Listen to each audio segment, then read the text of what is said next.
and the UN troops are already in talks, ready to move in.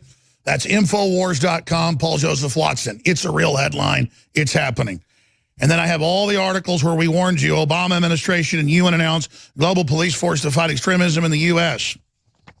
John Bound, INFOWARS.com, special report, Strong Cities Network, euphemism for New World Order police force and UN troops in our cities, and federalization under the UN directive of our police. Loretta Lynch said that last year. Literally. There's video. We played it like 20 times. Strong Cities Network plan for globally controlled police force. This is from the Justice Department. Launch of Strong Cities Network to strengthen community reliance against violent extremism. Gun owners, conservatives, libertarians, nationalists. Beware of the Strong Cities Network, says the New American Magazine. John F. McManus. It's here. They were planning all this when Hillary got in as the next phase. They said they were. The censorship, the control, the internet handed over to the UN, all of it. But now it's being derailed because of our nationalist movement against the globalists. This is so huge. That's one stack of the news. Then, intercontinental ballistic missile intercepted over Riyadh, the capital of Saudi Arabia, seconds before slamming into the royal palace. It was on target and blew up right above the palace. And that's just the explosion point, and the pieces rain down. I mean, this is getting crazier and crazier by the moment. Mueller has come out and announced that, or they're set to announce another year, because now their investigation's derailed. They don't want to admit that it's been derailed. I mean, there is just so much going on. This is such a crazy time, such an insane time to be alive. And it boggles the mind of how crazy all of this is. And then it gets even worse when we come back from break. We've all seen the knockout game footage on World Star Hip Hop. But now they've passed laws in certain countries in Europe that outlaw showing footage of black people or Arabs attacking, beating, and killing white people. They're now passing laws. We cannot say the race of who did it. And Google and Facebook are now removing the videos. The video we're showing you right now on our own streams at INFOWARS.com/show, they will undoubtedly try to censor, because they are covering up the vicious, vicious explosion of rapes and racial attacks under the leftist system, where they have told the minorities, who are the majority worldwide, to attack and take out white people. French mayors panic as migrants overwhelm cities, beg Macron for help. Just massive fires every night, attacks, deaths. Sweden, migrants charged with ruthless gang rape of woman walk free. Swedish police banned from describing criminals anymore in cases if they sound racist. Attack in Nuremberg, man collapses. Pensioner on the street, the man's fighting for his life, totally knocked out, 70-something-year-old retiree, then his head stomped by a guy that looks like Muhammad Ali. There's an old man, guy's walking around all crazy in his underwear. That's how it is with, I mean, it's just giant third world populations that never even had toilets from mud huts, just running around. A lot of them had bones in their noses just 6 months ago, and now they're here just killing, because that's what tribes do, is kill each other.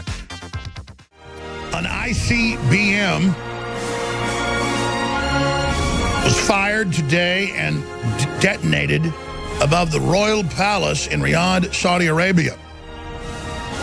Undoubtedly, that has to do with the ongoing Shiite-Sunni civil war in the region. It was probably fired from the place the last missile came from.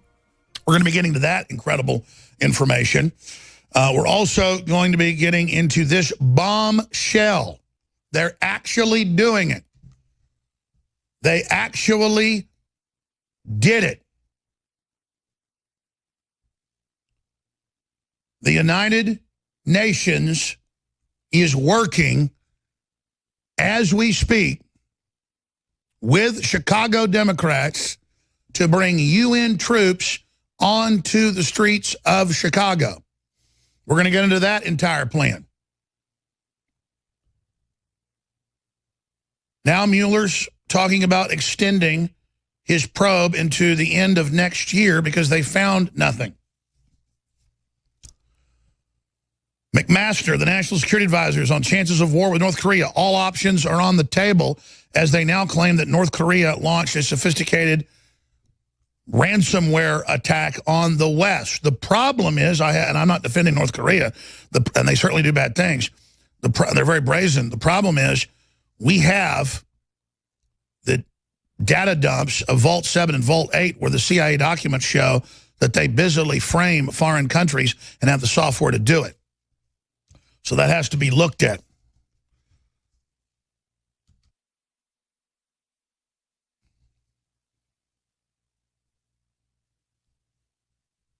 The big news, ladies and gentlemen, that you're about to see and you're about to hear deals with the premeditated, organized, United Nations global program to end all nation states and all cultures on the planet that would conflict with a private global corporate world government. As we speak, Cook County and the city of Chicago are publicly in talks to put armed UN peacekeepers on the streets of Cook County and Chicago. That now ties in to this censored information. But Paul Watson has it all detailed on INFOWARS.com and on NewsWars.com. Now, in Europe, the invasion to destabilize things, to have the pretext to have an EU army take over with UN backing, is 10 million Islamicists at least brought in the last 5 years, 80% or more military-age men, engaging in mass gang rapings, murders, killings, mass fires in every country, every night. Paul Watson's family worked in the steel mills. Those got shut down, deindustrialized. They were, with property cost there, they were able to sell their houses and move to France a decade ago. They just left France. It's even in small towns. There's just Muslims running around, burning things, murdering people, hitting people on the back of the head, and the police don't even know what to do because the prisons are all full. They're bringing in more. Paris has 80% or 90%, depending on the month. Tourism down. There's just feces everywhere in giant shanty towns and people robbing, raping, killing. Every day, new videos come out of the darling little migrants savagely beating, stomping, and killing mainly old people. And how does Google, Facebook, and Twitter respond? The new video came out just a few days ago, and it's been removed everywhere it's posted. German government statements have stated and have chastised local news for showing it. I have a printout from the local news. They're told, you're not supposed to show that. They could show any other crime. But you don't show a black migrant walk over to an old person on the side of the street and cold cock him, knockout game, his head hits the pavement, and then his head is further curb stomped, and the man is fighting for his life. There are literally hundreds of fires a night. Major highways are shut down. They have a civil emergency. There are videos in Germany and in France of trees being blocked in front of the road, like something out of Day of the Dead, and hundreds of Arab men run out and drag families out of their cars into the night. Rapes, deaths, everything.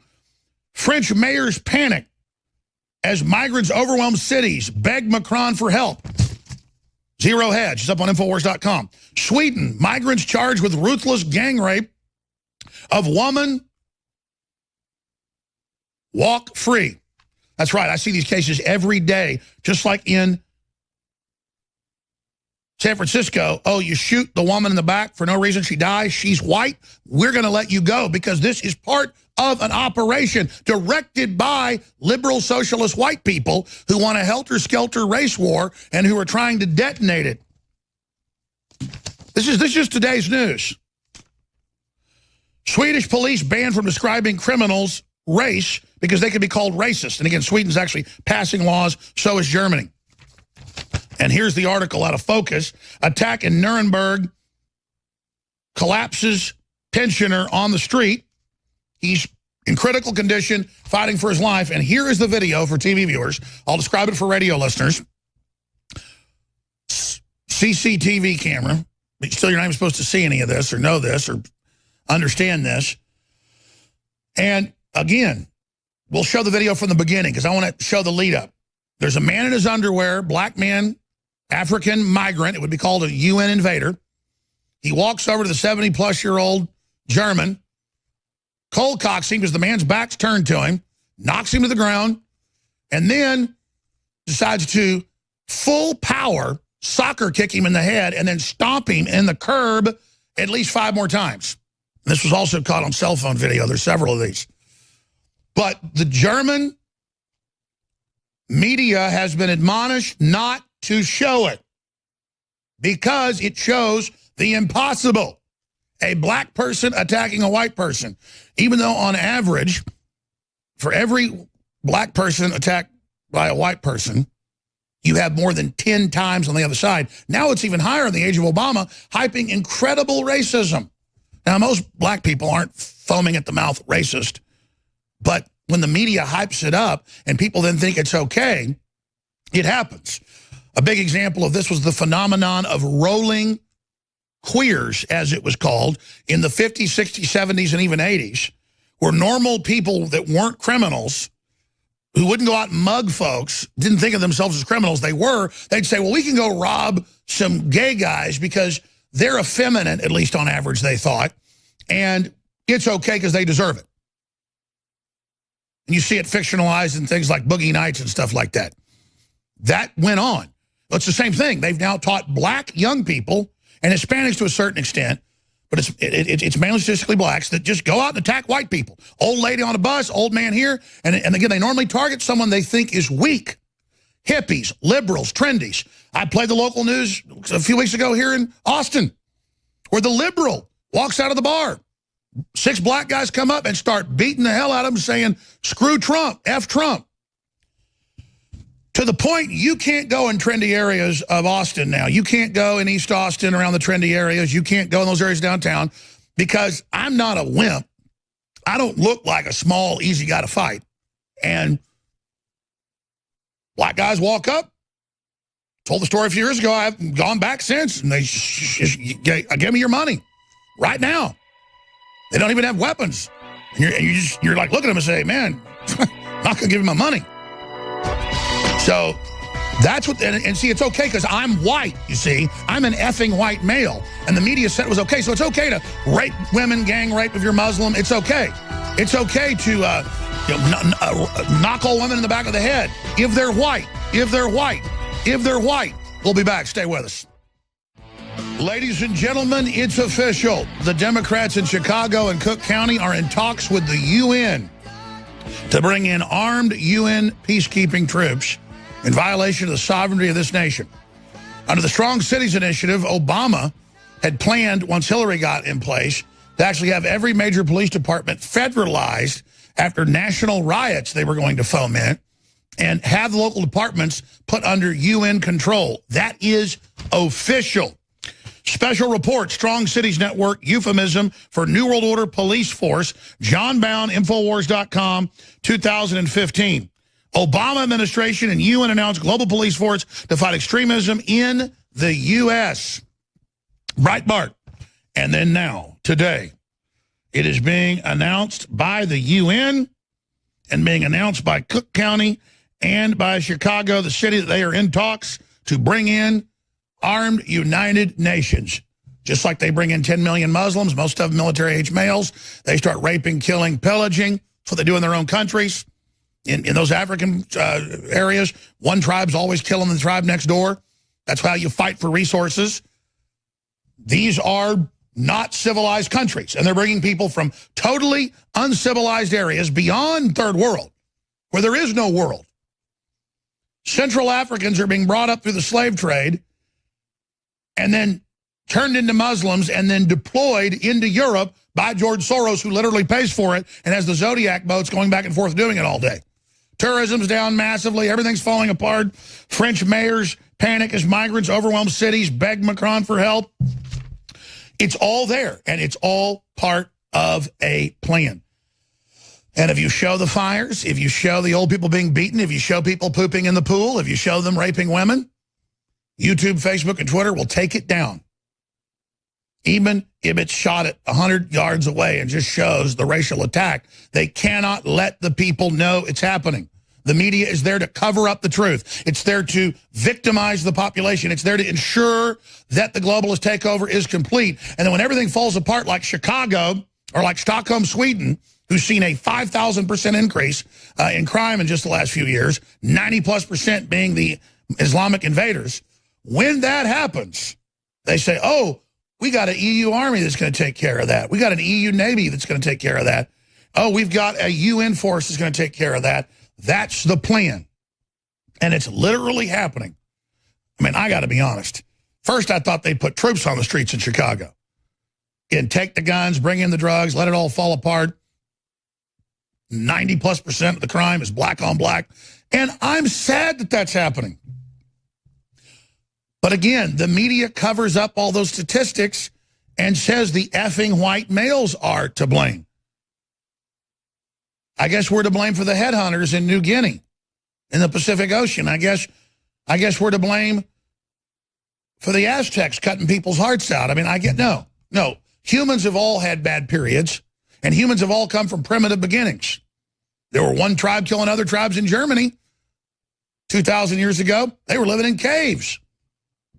But civilization started, and people decided to not live by the code of barbarism, but by the code of honor and technology and science. And now the West is falling because the technocracy wants it out of the way, and it wants a giant, dumbed-down mass of people to exploit and control before the technocracy is brought in their own words. Again, another thing we told you about decades ago that's happening. I remember when I was a child hearing about the UN plan of Henry Kissinger to create so much crime in LA and Chicago that finally one day we would accept UN troops on the streets. And then in Evian, France, was it 1992? Pull up his quote because it was put in the paper. He said, today no one would accept UN troops in Los Angeles, but if there was a big enough global crisis, they would. Pull up Henry Kissinger quote. Bilderberg, Henry Kissinger quote on UN troops in America. Well, guess what, folks? Here it is. Here it is right now with all of them saying we're going to have UNESCO come in through the police departments with federal control and use the federal authority to then order police departments that we've bullied and demonized and attacked to sign on to strong cities and go under Southern Poverty Law Center, ADL, UN control. Just like the WikiLeaks said they want them in control of the internet. And those are the same groups in control of Google, Facebook, and Twitter censorship now. And they want to cover up what they're doing because they're directing the takeover. Commissioner in talks with UN to put troops on the streets of Chicago. The United Nations has a track record of protecting minority populations. Just like the United Nations came out and sued Arpaio and things, talked about suing Texas for daring to stop illegal aliens pouring across, saying you don't have a right to have borders. We, the UN, will direct the third world population with our migrant board that then orders your government on who to let in. There it is. 1991 in Evian, France. I said 92, so my memory isn't perfect. Today, Americans would be outraged if UN troops entered Los Angeles to restore order. Tomorrow, they will be grateful. This is especially true if they were told there was an outside threat from beyond, whether real or promulgated, that threatened our very existence. It is then that all peoples of the world will pledge with world leaders to deliver them from this evil. The one thing every man fears is the unknown. When presented with this scenario, individual rights will be willingly relinquished with a guarantee of their well-being granted to them by their world government.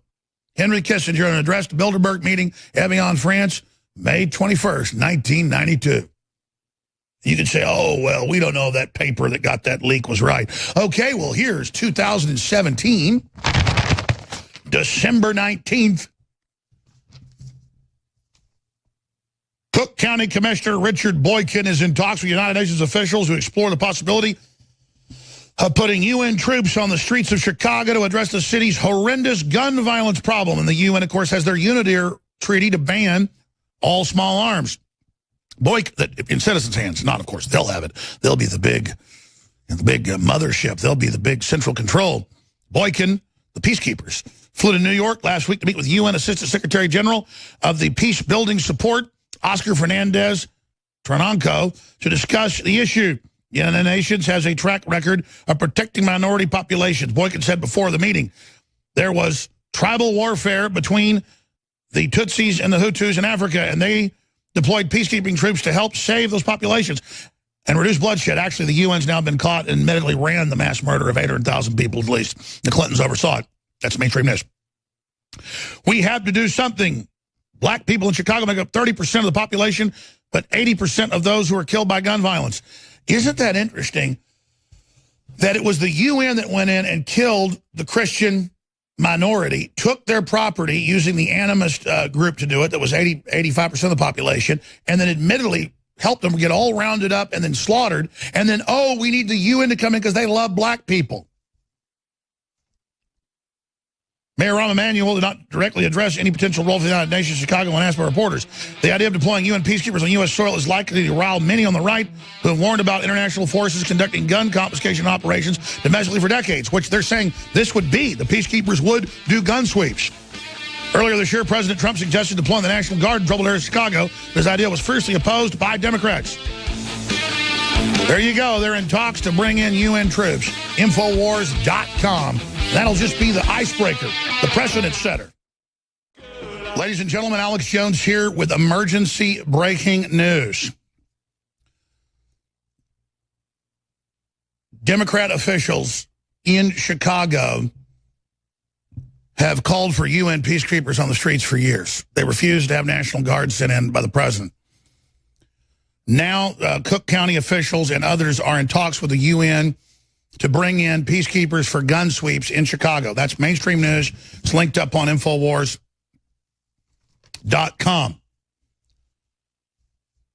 Matt Dubiel began frantically calling my producers. I've known Matt 8 years. Very nice family guy. Shot the famous footage of the rioting at the Trump event in Chicago. Was the first to report that it was paid agitators that did it. So he's a very good, accurate news source. I've been the station manager there for many, many years.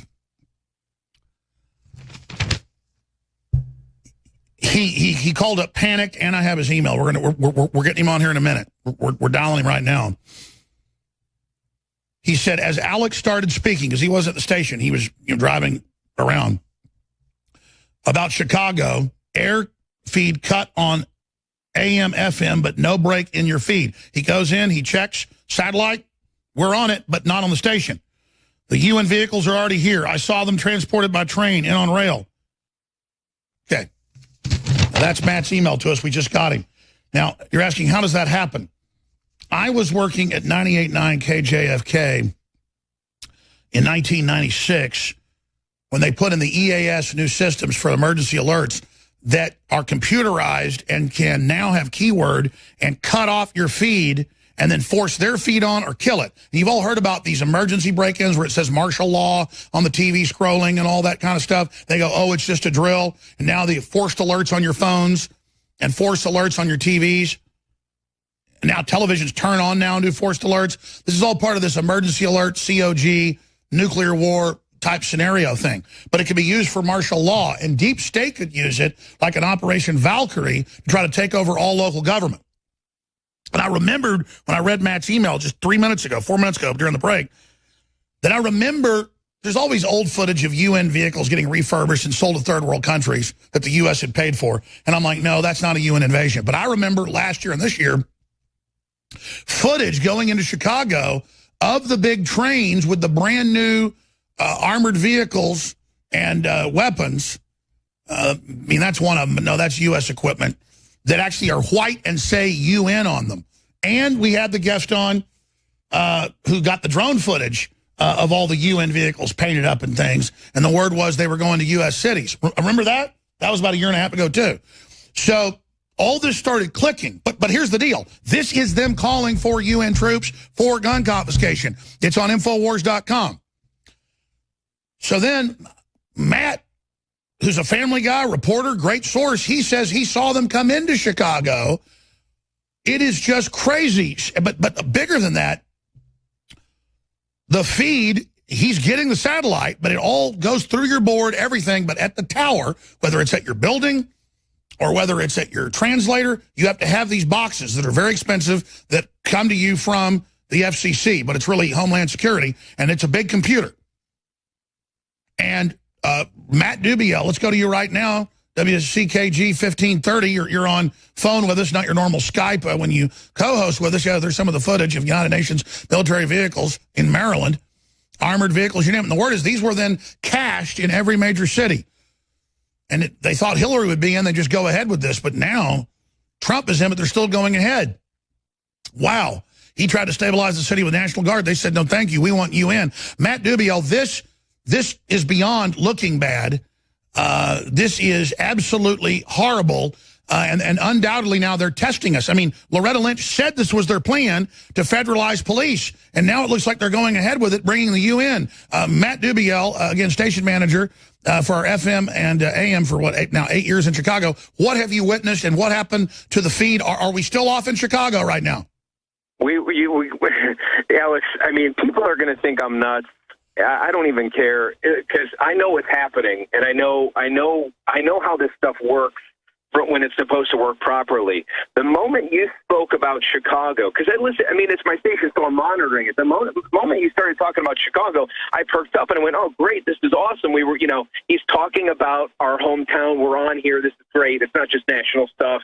It immediately went silent. Not static, not off the air. They call that no carrier in radio, So there's the signal is going out, but it's complete silence. So I pull over, and I'm not at the station, and I'm about to call my engineer at the station. He texts me, and he tells me everything is fine. Everything is totally fine here. Everything is working. We're getting a feed from Austin. There's no power outage. There's no internet outage. There's no satellite outage. The minute he texted me, he said the minute that Alex started talking about Chicago and the UN, we went silent, but I could still hear the feed in the studio. It just was cut off AM and FM. Well, let me be clear. The Democrats particularly were going to bring us into the UN, collapse the U.S. this year. This was the year. Trump wasn't supposed to get in. Patriots and our intelligence agencies, the American people fought back, got Trump in, because it was going to be the end of the U.S. as we know it. One world government.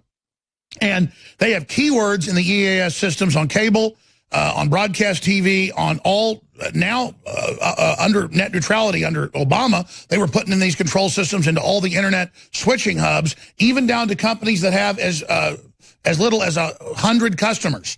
So they wired this. I've talked to all the engineers. You have them as well. That's why you know. And again, if it was a bad feed in the receiver, you can hear it on the satellite. It's coming in. It would be scrambled or it would be static. No, as you said, it's dead. It just cuts it. But more and more, this has happened on C-SPAN. It happens a lot on CNN, where somebody says what they're not supposed to. Keywords about Hillary or Obama or corruption, remember, in the servers. And congressmen, you name it, would go dead. And it would just cut out and go black.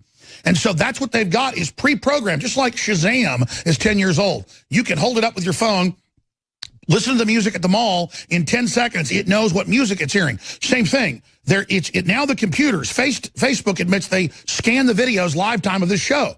And when we say something we're not supposed to, it just cuts the feed right there. So that's all this is this software, Matt Dubiel.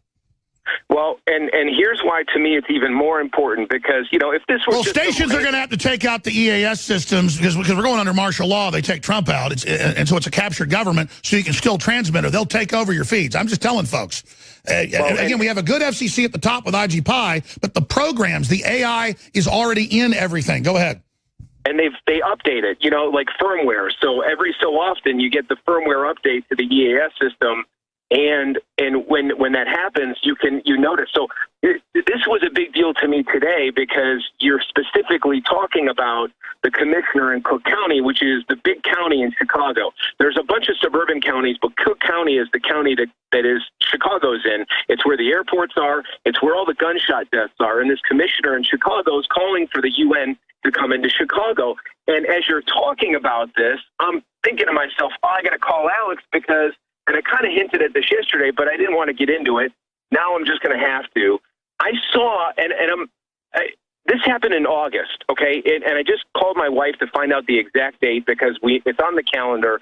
It was August 16th of this year that I saw a train heading from the north, traveling to the south side of Chicago. It traveled over the highway right outside of Chicago Metro, and it had dozens and dozens of UN vehicles on top of it. And I saw it. I saw it with my own two eyes. I pulled over to document it. And honest to God, hand to God, I pulled over and I got off the highway because I was going to get video and I was going to share it with you guys and talk to you about it. Once I got off the highway, the train had already passed, and I'm not from downtown Chicago, so I kind of. No, I understand. You all the time. I try to get footage again, but listen. You're the guy that got all the famous footage of them beating up the innocent people and helped expose that with the whole thing, what they did at the Trump events. You're amazing. Matt Dubiel, stay there. This is just blowing me away right now because, folks, these are smart computers. You know, they're 20 times the size of your phone that all the stations, TV, radio are plugged into so they can take full control. It's Obama's kill switch. It's the kill switch. Well, Merry Christmas, America. What a different country we were back in the day of Charlie Brown's debut with Peanuts on television. Now we have calls for UN troops in Chicago, and we have reporters, talk show hosts, station managers like Matt Dubiel with his news station, News and Talk 1530 WCKG, and, of course, the FM 102.3. And we just announced we're going to be moving to Trump Tower in a few weeks, covering all of Chicago with the FM. Not just like the AM covering all of Chicago. We've been on the station, I don't know, 8 years or so. Got a lot of listeners. And the feed got cut. And, of course, we have congressional hearings where they say, oh, we censored Alex at lunch. The heads of Facebook, Twitter, and Google are in there saying, we at lunch, we saw that INFOWARS was #1, and we knocked it down. See who they're obsessed with? Because we know when Loretta Lynch says, we're going to federalize the police and put them under UN control, Trump is undoing all of this, but the problem is Obama, in his era, they put in internet kill switches into all the telecommunications. In fact, pull it up. Obama's internet kill switch in all radio, TV, broadcast internet. Go ahead and type it in. You'll have articles from us 6 years ago when they did it. Obama's kill switch passes, and it's in all telecommunications. And then Obama, in the last Defense Authorization Act, came in and set the whole thing up. Was I right? I said 6 years ago. Okay, I'm sorry. It was 7 years ago. See that memory? June 26, 2010. New bill gives Obama kill switch to shut down the internet, and it passed. So, it's in the new Telecommunications Act. They passed another version last year. Take over the internet. It doesn't mean that we won't have a free internet in the future. It doesn't mean the telecoms aren't going to try to end net neutrality. They were ending it with what Obama called net neutrality. All this new censorship's here, as Ajit Pai said, and now the EAS system, his engineer tells him, just cut off the feed. Roger Stone's here to talk about this, Matt Dubiel. But, I mean, Roger, I'm going to find out in a moment, has the engineer been able to fix it? You got to, I guess, unplug the EAS. That's what's doing it, obviously, and go right back to the satellite. That's their fault. The EAS just broke when we talked about Chicago and the UN troops because they don't want anybody there to talk about it. They don't want anybody there to build opposition. They want to set the precedent. What do you make of this, Roger Stone? You know, Obama's people really thought through these things. So net neutrality, first of all, their policies not in any way reflect net neutrality, but they grab the slogan. Here's the point. It's pretty simple. The current net neutrality rules only regulate the ISP providers, Verizon, AT&T, Comcast. It gave monopoly power to the big, quote, liberal telecoms. But the content providers are completely unregulated. Facebook, Twitter, Google, Amazon, YouTube. They can defame you, they can censor you, they can destroy you. Oh, I forgot. That was in Obama's bill, is that they're allowed to censor us and defame us. They were given immunity. So again, they can engage in any type of telecommunications they want. All the old ones can't. Exactly. And then in this case, you're absolutely right.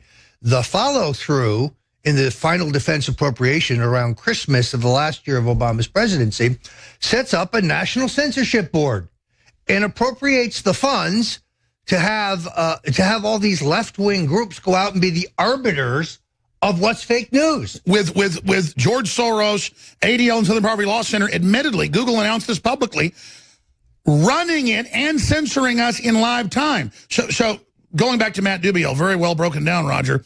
Again, this is the stay-behind networks. Just like Bloomberg reported, the bureaucrats are all just ignoring Trump. It's the same thing. And clearly, as you said, they just did a software load in there that if we talk about the UN and Chicago, they knew this was coming, cut me off. Has your engineer been able to get us back on air? We got on immediately. As soon as you stopped talking about Chicago specifically, the feed was back on, and it was almost as if it was faded up. It's the oddest thing I've ever experienced. I've been in this business for 20 years. Hold on, you said it sounded like it was faded up, just kind of... Yes. Ooh, that wouldn't be software. That means they're doing it in live time. Well, it also means it's a test. It's a dry run. It's just the same as the disgruntled employee who turned the president's Twitter feed off for 11 minutes. There was no disgruntled employee. That's a dry run for what is about to come. I suspect that this is a dry run. Here's why I think it's really, really important. It's because it's not just this rogue commissioner in Cook County calling for this. The vehicles have already been trained in here. I've seen them. I don't know where they put them, but when I pull it's all, anybody who knows how to look up transport records can look up whatever trains were coming into Chicago on August 16th about 1:30 to 2 a.m. And I know this because I was at an event at the Palmer House in downtown Chicago. After I pulled over to take pictures, Alex, I was followed onto the highway, and I was arrested. Followed and arrested. And the rest, I can't talk. I'm not going to. Wow, that's why you told me you didn't want to get into all this. You said I guess you're just going to say it all now. Wow. I didn't. Yes, I would. And there's even more to it. I mean. Well, we need everybody to find the UN. We need Chicago police that are patriots. Anybody that says enough is enough, show tips at Infowars.com. Tell us where the UN base is. And, of course, the media will be, Jones claims there's a UN base. Here they are, saying they're going to try to bring them in with the UN. Here's Loretta Lynch when she was still in saying they were going to do it. This is their globalist coup d'etat. Just like the EU army says, if Spain or Italy or anybody tries to pull out, they will march a EU army in. Which is why Ajit Pai, the chairman of the FCC, who was only a member under Obama, said that the current net neutrality rules have no foundation in rationale. They were passed because Obama ordered it. He simply ordered it. And it is the reign of censorship that you've been banned on Twitter. It's not like we're just saying this. Alex, I figured this out. I was merely banned 60 days before everybody else. They announced at the end of this month it's happening. And therefore, everybody else will be following me. They said the date's the 28th, right? Yes, exactly. So, I mean, they're testing. That's why I said that. That's why they all keep saying your high-level sources, keep saying the Congress people. We've been told Trump's gone by the end of December. They're getting ready to make their move. There's no question. They think that they can engineer the coup d'etat one way or another. As the public credibility of Mueller continues to disintegrate, the likelihood that he can pull off some process-related charge against the president is fading, which is why they'll then move to the 25th Amendment strategy, as you and I have discussed on this show now for several months. They call us conspiracy theorists. In a couple months, they will call us sages because this is going down. Senator Ben Sass is in on it. Senator Robert Corker's in on it. Jeb Bush is in on it. This is a literal technocratic, technocracy coup. They admit it. I've got stacks where the New York Times says our resist movement will take over in the next few months. In fact, Kit Daniels brought me the article. I was going to cover it till Matt got on. It's on newswars.com where the New York Times says our resist movement and our resistance movement will take you down. We are unstoppable. I mean, they are moving, ladies and gentlemen. They mean business. This is simply insane. Well, in all honesty, it's why I tell everybody that I deal with to go to the INFOWARS store site. We need a war chest to fight this. That was my next thing. Matt, stay there. I want you to both stay there for one more segment. Here it is. New York Times clings to hope of leftist resistance will bring down Trump. And the author chortles in here and says, you can't stop us. Trump's done more than George Soros, Bernie Sanders, and Saul Alinsky. We're taking over, and we're launching our takeover. And then they've got full-page ads by Antifa saying they're going to have a violent overthrow. And then when we point it out, they say it doesn't exist. They are getting ready to make their move. Guaranteed. And since you mentioned it, Roger, everybody needs to expose the move to do this. Everybody needs to fight. And all the radio stations need to know. The FCC's got good people running it, but the software has been hacked by the Democratic Party and Soros. So the EAS is for nuclear attacks or whatever, not for when they cut you off and put Obama on or Hillary or whatever. That you hear Trump's being removed, he's gone. Same thing happened in Germany. And, of course, that was a good thing they were doing against Hitler. But here they're going to use that system where they took over the radio and with their program with people they had in place. With Operation Valkyrie. They're planning an Operation Valkyrie against Trump. So it's your duty, obviously, at that point. You didn't hear the president or Ajit Pai or anybody say do that. And that'd be bad if they said it to cut off feeds. You just simply unplug it and put the feed back in. They're going to hit our satellites, you name it. We've set up emergency phone banks for the stations. I haven't really announced all this yet because it was a little bit presumptive. But I'm going to have to launch next week emergency operations to keep us afloat using other means. People should also record these shows in case you're completely shut off. You'll still be able to transmit in your area, and this will be an evergreen transmission. But let's recognize they have unlimited funding in tax dollars. We have only what? Yes, and that's why free shipping. And by the way, they corrected me. Anywhere in the 50 states, you can still order today and get it before Christmas. But they just said it might be tough because the shipping department's doing a great job. But you need to order today. Free shipping store-wide. The high-quality toothpaste, the nutraceuticals, the Brain Force, 50% off, 67% off colloidal silver. Buy some high-quality products, T-shirts, you name it. InfoWarsStore.com or 888-253-3139. Our best deals ever. A lot of these items are going to be sold out for months because we're just blasting it all out to get funding, to dig in and hunker down for the Second American Defense of the Republic. Stay with us. We'll be right back with hour number 2. Matt Dubiel, Roger Stone, and myself.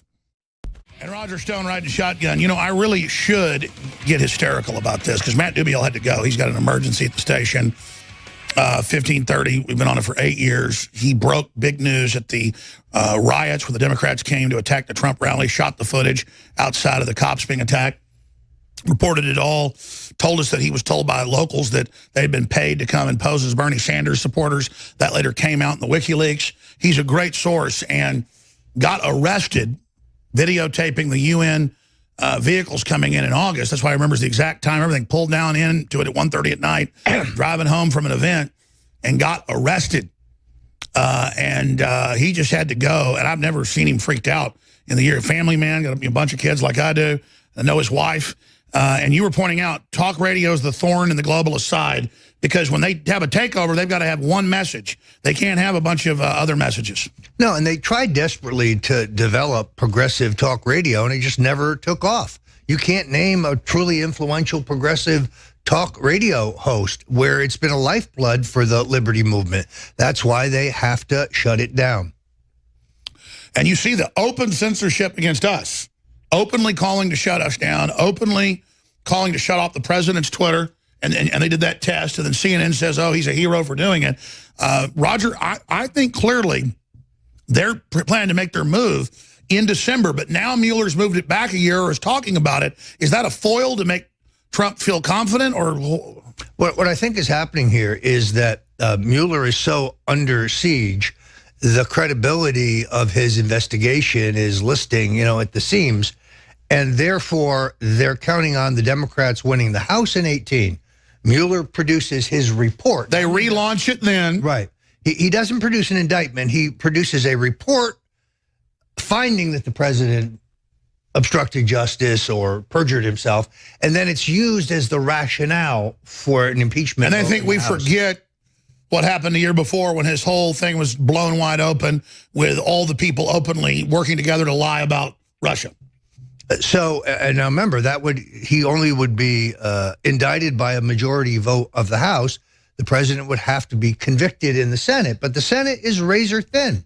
And we can't tell what the future of the Senate is. And that's why they're on a rampage to steal these states now. They're saying in the New York Times, they're going to impeach Trump. They're going to take the House. That's why all conservatives and libertarians can't just go to sleep and think, oh, look, the economy's coming back. Oh, look, the border's getting more controlled. Oh, look, political correctness is in trouble. They don't care. This is a vicious, hateful group, filled with George Soros, Antifa, Saul Alinsky, child scum. Well, look, their entire takedown of Trump has various aspects. There's the political establishment aspect, Mueller, Comey, McConnell, the leadership of the House and the Senate. They've got their street thugs paid for by Soros. That's Antifa. These are different elements of a national strategy. They're just cutouts. They're like SA, street thugs versus SS. Exactly. Again, Roger Stone's our guest. We're going to break here in a moment, and we are going to come back. You're going to ride shotgun with us. We have Mr. Hagman joining us, and he was the first guy to break months and months before they even announced their Day of Rage, November 5th, and then all these new ones, that they had PIs and people inside the Antifa meetings, and that they were planning all of this violence. But again, this is the AstroTurf to make it look like, oh, look, there's a national crisis. And now they're in the New York Times saying a national crisis is coming. It's Trump's fault, and he's got to be removed. So that just gives them the political cover. I tell you, this fight is so close. Again, Doug Hagman's going to be joining us. Joel Skousen coming up. Andrew Torba of Gab openly being banned everywhere. Google's calling for Gab to be removed from the internet. Facebook wants it removed. They do not want any competition. This is a savage, criminal takeover. Be aware of it, America, because the battle for the Republic has really just begun. We will win, but only if you understand it's a long fight. Roger Stone's riding the shotgun with me. Doug Hagman of the Hagman Report is going to be joining us with his great intelligence network and a law enforcement background. Roger, you asked me a great question during that short break. Go ahead and ask it again. Yeah, what is the rationale for moving UN troops to the streets of Chicago? Is it because of the gun violence and the collapse of society? The president's right. Somebody is killed every 3 hours in Chicago today. Well, that's how it works. They refuse the National Guard there. They create a place where they've taken the guns. The corrupt groups are shipping the drugs in. It's kind of a safe zone for criminals to operate. So you let it get as bad as possible, and then you call in the UN to do gun sweeps, and then that sets the precedent for the UN to go into Western countries and do what it's done all over the world and has always been a goal. And so you have Loretta Lynch last year with her Strong Cities initiative, demonizing police, saying we need the UN to codify local government and come in and oversee the police, basically with federal control backing the UN. So it sounds insane, sounded insane to me, but they actually called for it. And so what's happened is their whole plans, even though Trump's in place, they don't care. They're going ahead with a plan they already had set up years ago. This is just like in the EU where they march in EU troops now unannounced. They go, what's this? Well, we're EU troops. We heard you want to leave. So it's the same thing. Our government has sold us out to multinationals. Trump's gone in, but he's only a beachhead. And then you read in Bloomberg, yeah, the bureaucrats are all ignoring him. They're all spying on him. They're all lying. You know, we're the resistance. We're going to remove him. We're going to kill him. I go, hey, they said they're going to kill him. And then they put out fake headlines in Media Matters. Jones says the FBI is going to kill him. I didn't say that. I said the globalists that say they're getting ready to kill him, Phil Mudd on CNN, the congressmen that have told you they're getting ready to take out Trump, that they've been told that, they're building this confidence game with their own people in government to hang on. We'll suppress the economy, and we'll get those bitter clinger guns, and we'll have control. Just hang on. That's why you had Congressman Jackie Speier yesterday saying, the rumor is everywhere that Trump is going to fire Mueller. We're hearing it all over Capitol Hill. That's because they started the rumor. The rumor is meant to destabilize Trump. He came out immediately and said, no, I have no plans to do that. But that's right. They say the cue to riot is when Trump fires him. Trump doesn't do it because the wheels have come off and it's proven fraud. Don't interrupt your enemy when they're destroying yourself, as you said. And so then they come in to have a simulation as if he did to then cover up the fact that they've been caught red-handed manufacturing. I think that's exactly right. Again, Roger Stone's riding shotgun with me. We have Mr. Hagman joining us. I'm not going to go into his whole bio or all the different law enforcement groups that he trains with his group. but it's great to have him with us. Doug, give us the intel report from all your sources that are always way ahead of, it seems, everybody else. Hi, Alex. Mr. Stone, good to be with you. Yeah, right now, here's what we're seeing. I've got investigators that have infiltrated the on-the-ground groups from San Francisco to New York City. We're seeing a lot of activity there, but more importantly, what we're seeing are the members of the permanent state, the shadow government, if you will, the permanent bureaucracy meeting on a weekly basis outside of Washington D.C., making plans on how to overthrow. Or I shouldn't say overthrow, how to obstruct the forward movement of Donald Trump's agenda. And in doing as part of that, we're also getting information about who was in the crosshairs. And I've heard your name come up. I've heard Mr. Stone's name come up. I've heard other big Breitbart members of Breitbart and other people come up as to what they plan on doing in terms of shutting off their communications and lifelines. And that's where we're at. And now they're in the news again saying they're getting ready to make the push. But when we report on it, they say we're insane and it doesn't exist. What is the tactic there? Well, it's look, if it doesn't happen right away when we say it's going to happen, or if it 4 years ago, 2013, I reported on this, and I reported on the structure, the infrastructure that was being put and being built to carry this out. And we had thought it was going to be, what we're seeing today was going to happen long before today. It didn't. But we're seeing the fruits of that labor back then happen today.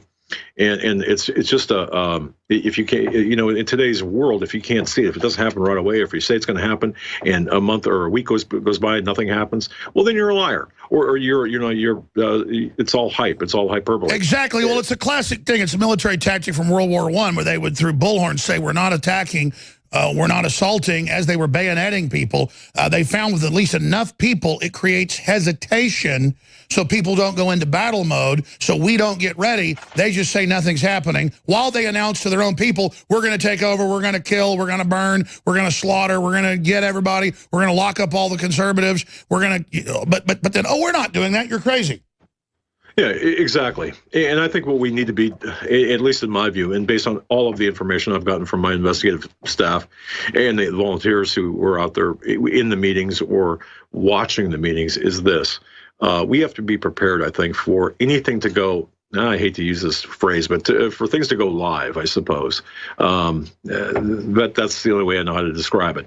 For things to go from a hypothetical arrangement or something that we would think is, being planned for the future, that could happen at any time. And a lot of this is contingent, based on everything I've been told about the Mueller probe, how well this fares out. They're getting a lot of pushback internally. The GSA, of course, just turned over 13 devices and documents when in fact they had no legal basis to do so. We're seeing a lot of lawlessness take place within the Mueller, the Mueller investigation. The Clinton penetration of the FBI, the Clinton criminal operation inside the FBI, that's what it is. Exactly. So the more that's exposed, and this is my reasoned analysis, the more that is exposed, and the bigger, the longer and faster and harder we push against this, the more the bigger the pushback against us will be, against the mainstream media, against the alternative new media, honest media will be. And exactly. I think that's why we see the censorship converging, the propaganda converging, and now that the Mueller thing is in trouble, they meant to launch it this December, as Congress and others told you, as they now admit, that's falling apart, but they still are so arrogant, even though every one of their other operations is blown up in their face, from stealing the election to you name it, they are still intending to go ahead with this, it looks like. Well, and yeah, of course. And it's why they are so apoplectic about the new net neutrality rules, because it's rolling back one of their major initiatives to control that channel of communications. Trump is reversing one of their greatest weapons. That's why you have this giant disinformation campaign. It's going to cost more. You're going to be censored. This is all nonsense. It's all disinformation. Net neutrality, what a poor name for that particular order or law, whatever it was. They named it what they were getting rid of. We pretty much had it before. Obama was getting rid of it. Sorry, go ahead. It wasn't broke before. Don't fix it now. So when you hear the net neutrality being removed, of course, people have the worst thoughts. But they don't bother to read beyond the 144, 280. That's right. The net neutrality was the rollout legalese to back the internet control switch. And they say crazy things like, you know, every Google search you do is going to cost $5. My grown grandson told me that. It's complete nonsense. It's disinformation. Yeah, and they call us. I mean, who's gullible enough to believe that? Especially, apparently, a lot of people are. But you're right. You know, so I think now is kind of the crunch time. At least this is what I'm getting right now. It's crunch time right now. So between now and I'm going to say the first week of January, second week of January, I would anything could happen. The way they're going at this. That's right, Doug Hagman, totally on target. It's like the beginning of World War I or World War II. Armies are lined up. They're sharpening their bayonets. They're loading their field artillery. I mean, this is serious. I've never seen it worse. And I've got a couple of contacts inside the Beltway, and they say, look, we just don't know what's going to happen, but we know something is. Stay there, Doug Hagman. People can follow all of his great work at HagmanReport.com. We'll be back, and Roger Stone's riding shotgun with us, folks. We're not hyping this. This is the reality. But if we stand against it, recognize it, raise the alarm, they may back off, or we'll at least be ready for them when they come. If we go to sleep, it's going to happen for sure. Ladies and gentlemen, Alex Jones here, back live, broadcasting worldwide with Roger Stone, riding shotgun, former head of the Trump campaign, longtime confidant. Doug Hagman, law enforcement trainer, one of the top private investigator firms on the East Coast with amazing connections inside the Patriot element of the FBI and more. And Doug, you were about to get to your sources inside the federal government and what they tell you is happening and how serious this is. It's now come out in the news that Eric Prince and others have private security around the president. We knew that a long time ago. And that they are expecting a rogue CIA coup at any moment. But Roger, you said you know how it's going to go down. Tell us that, then we'll go back to Doug Hagman. Here's what I believe. General Flynn has pled guilty because he's going to point to someone. The supposition is that he would incriminate the president and say that the president directed him to call a meeting through the Russian ambassador. I believe it is more likely that the president's son-in-law, Jared Kushner, is the one who directed General Flynn to make that call. The underlying call is perfectly legal. It's within the purview of their job.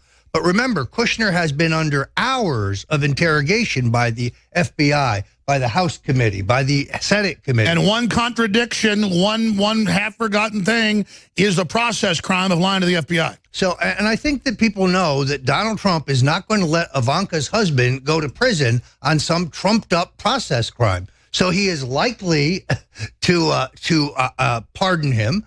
I think he held the door open to pardon Flynn, and they are hoping that the pardon of Flynn and Kushner, conceivably, would spark their revolution. All right, let's give Doug Hagman, who's been joining us, the floor, because he's always polite and pauses, to really flesh out his intel from his federal sources and other key areas. Well, if I can ask both you and Roger a question, because one of the areas that I've got kind of a black hole about is what happened at the latest when Donald when Jared Kushner, I'm sorry, when Donald Trump Jr. or was it Jared Kushner? Both of them have recently testified, but it was Donald Trump Jr. All right. What happened during that Senate Intelligence Committee meeting that was behind closed doors? I don't have any information that I can authenticate about that, but it does, except to say it goes back to, it would be to Jared Kushner and then to the president, basically using them as a means to get to the president, of course, forcing Donald Trump's hand to pardon either one or both. Sure, they're just trying to get to somebody that Trump cares about. Well, and it would just bring the whole investigation one step closer to the president, because Mueller doesn't indict Kushner and then close down his investigation. He conceivably indicts Kushner for perjury, let's say, or for lying to the FBI, and then his investigation goes forward, getting closer and closer to the president. I think that's the game plan. Okay. That makes sense. I mean, these are investigators looking at people trying to find a crime and then show the cover-up. but there's no crime. I mean, it's crazy from what I've been able to determine. All of these. I mean, this is an abusive process. An abusive process. I think you're absolutely right. But right now, just as Washington, is always swept with rumors, the rumor is that there's a shock and awe moment for the president, planned by Mueller, most likely right after the first of the year or just before Christmas. Many people believe that would be the indictment of Jared Kushner for some process-related crime regarding the Flynn phone call to the Russians. Sure, and then that derails the recovery, everything, and then they're not going to just let Trump be pushed out. They're going to go after everybody, shut down the free press. They've called for massive arrest. I mean, they're going to go authoritarian is their decision now. This is a true criminal group. Other key pieces of intel your sources have given you, Doug Hagman? Well, this kind of circles back around to what you were talking about earlier. In conjunction with everything, there is a plan to bring back, of course, under that pretext of the Strong Cities Network, the Obama administration, UN, to announce the UN peacekeeping force in Chicago, and of course the top cop, UN has no jurisdiction there. We're seeing this, or we're hearing this play out a little bit in the preparations made for the expectation of violence on the streets because of the embedded nature of the pro-Trump people, and then they feel that they've got to put down this fake uprising or this non-existent uprising by the Trump people, when in fact that's the pretext they're reusing to bring in. And this is what the EU does when a country tries to get out. They send in bureaucrats and forces and then even military. And now we're being treated like that with Democrat-run cities that are just like sanctuary cities for illegals. They're saying, we'll go one further. We'll bring in UN troops. What's most interesting is that the government's, or I should say, their abuse of their surveillance authority is beyond anything we have ever seen. They were using the trumped-up FISA warrants to spy on 30,000 Americans in a simple act of political espionage. That's their rationale.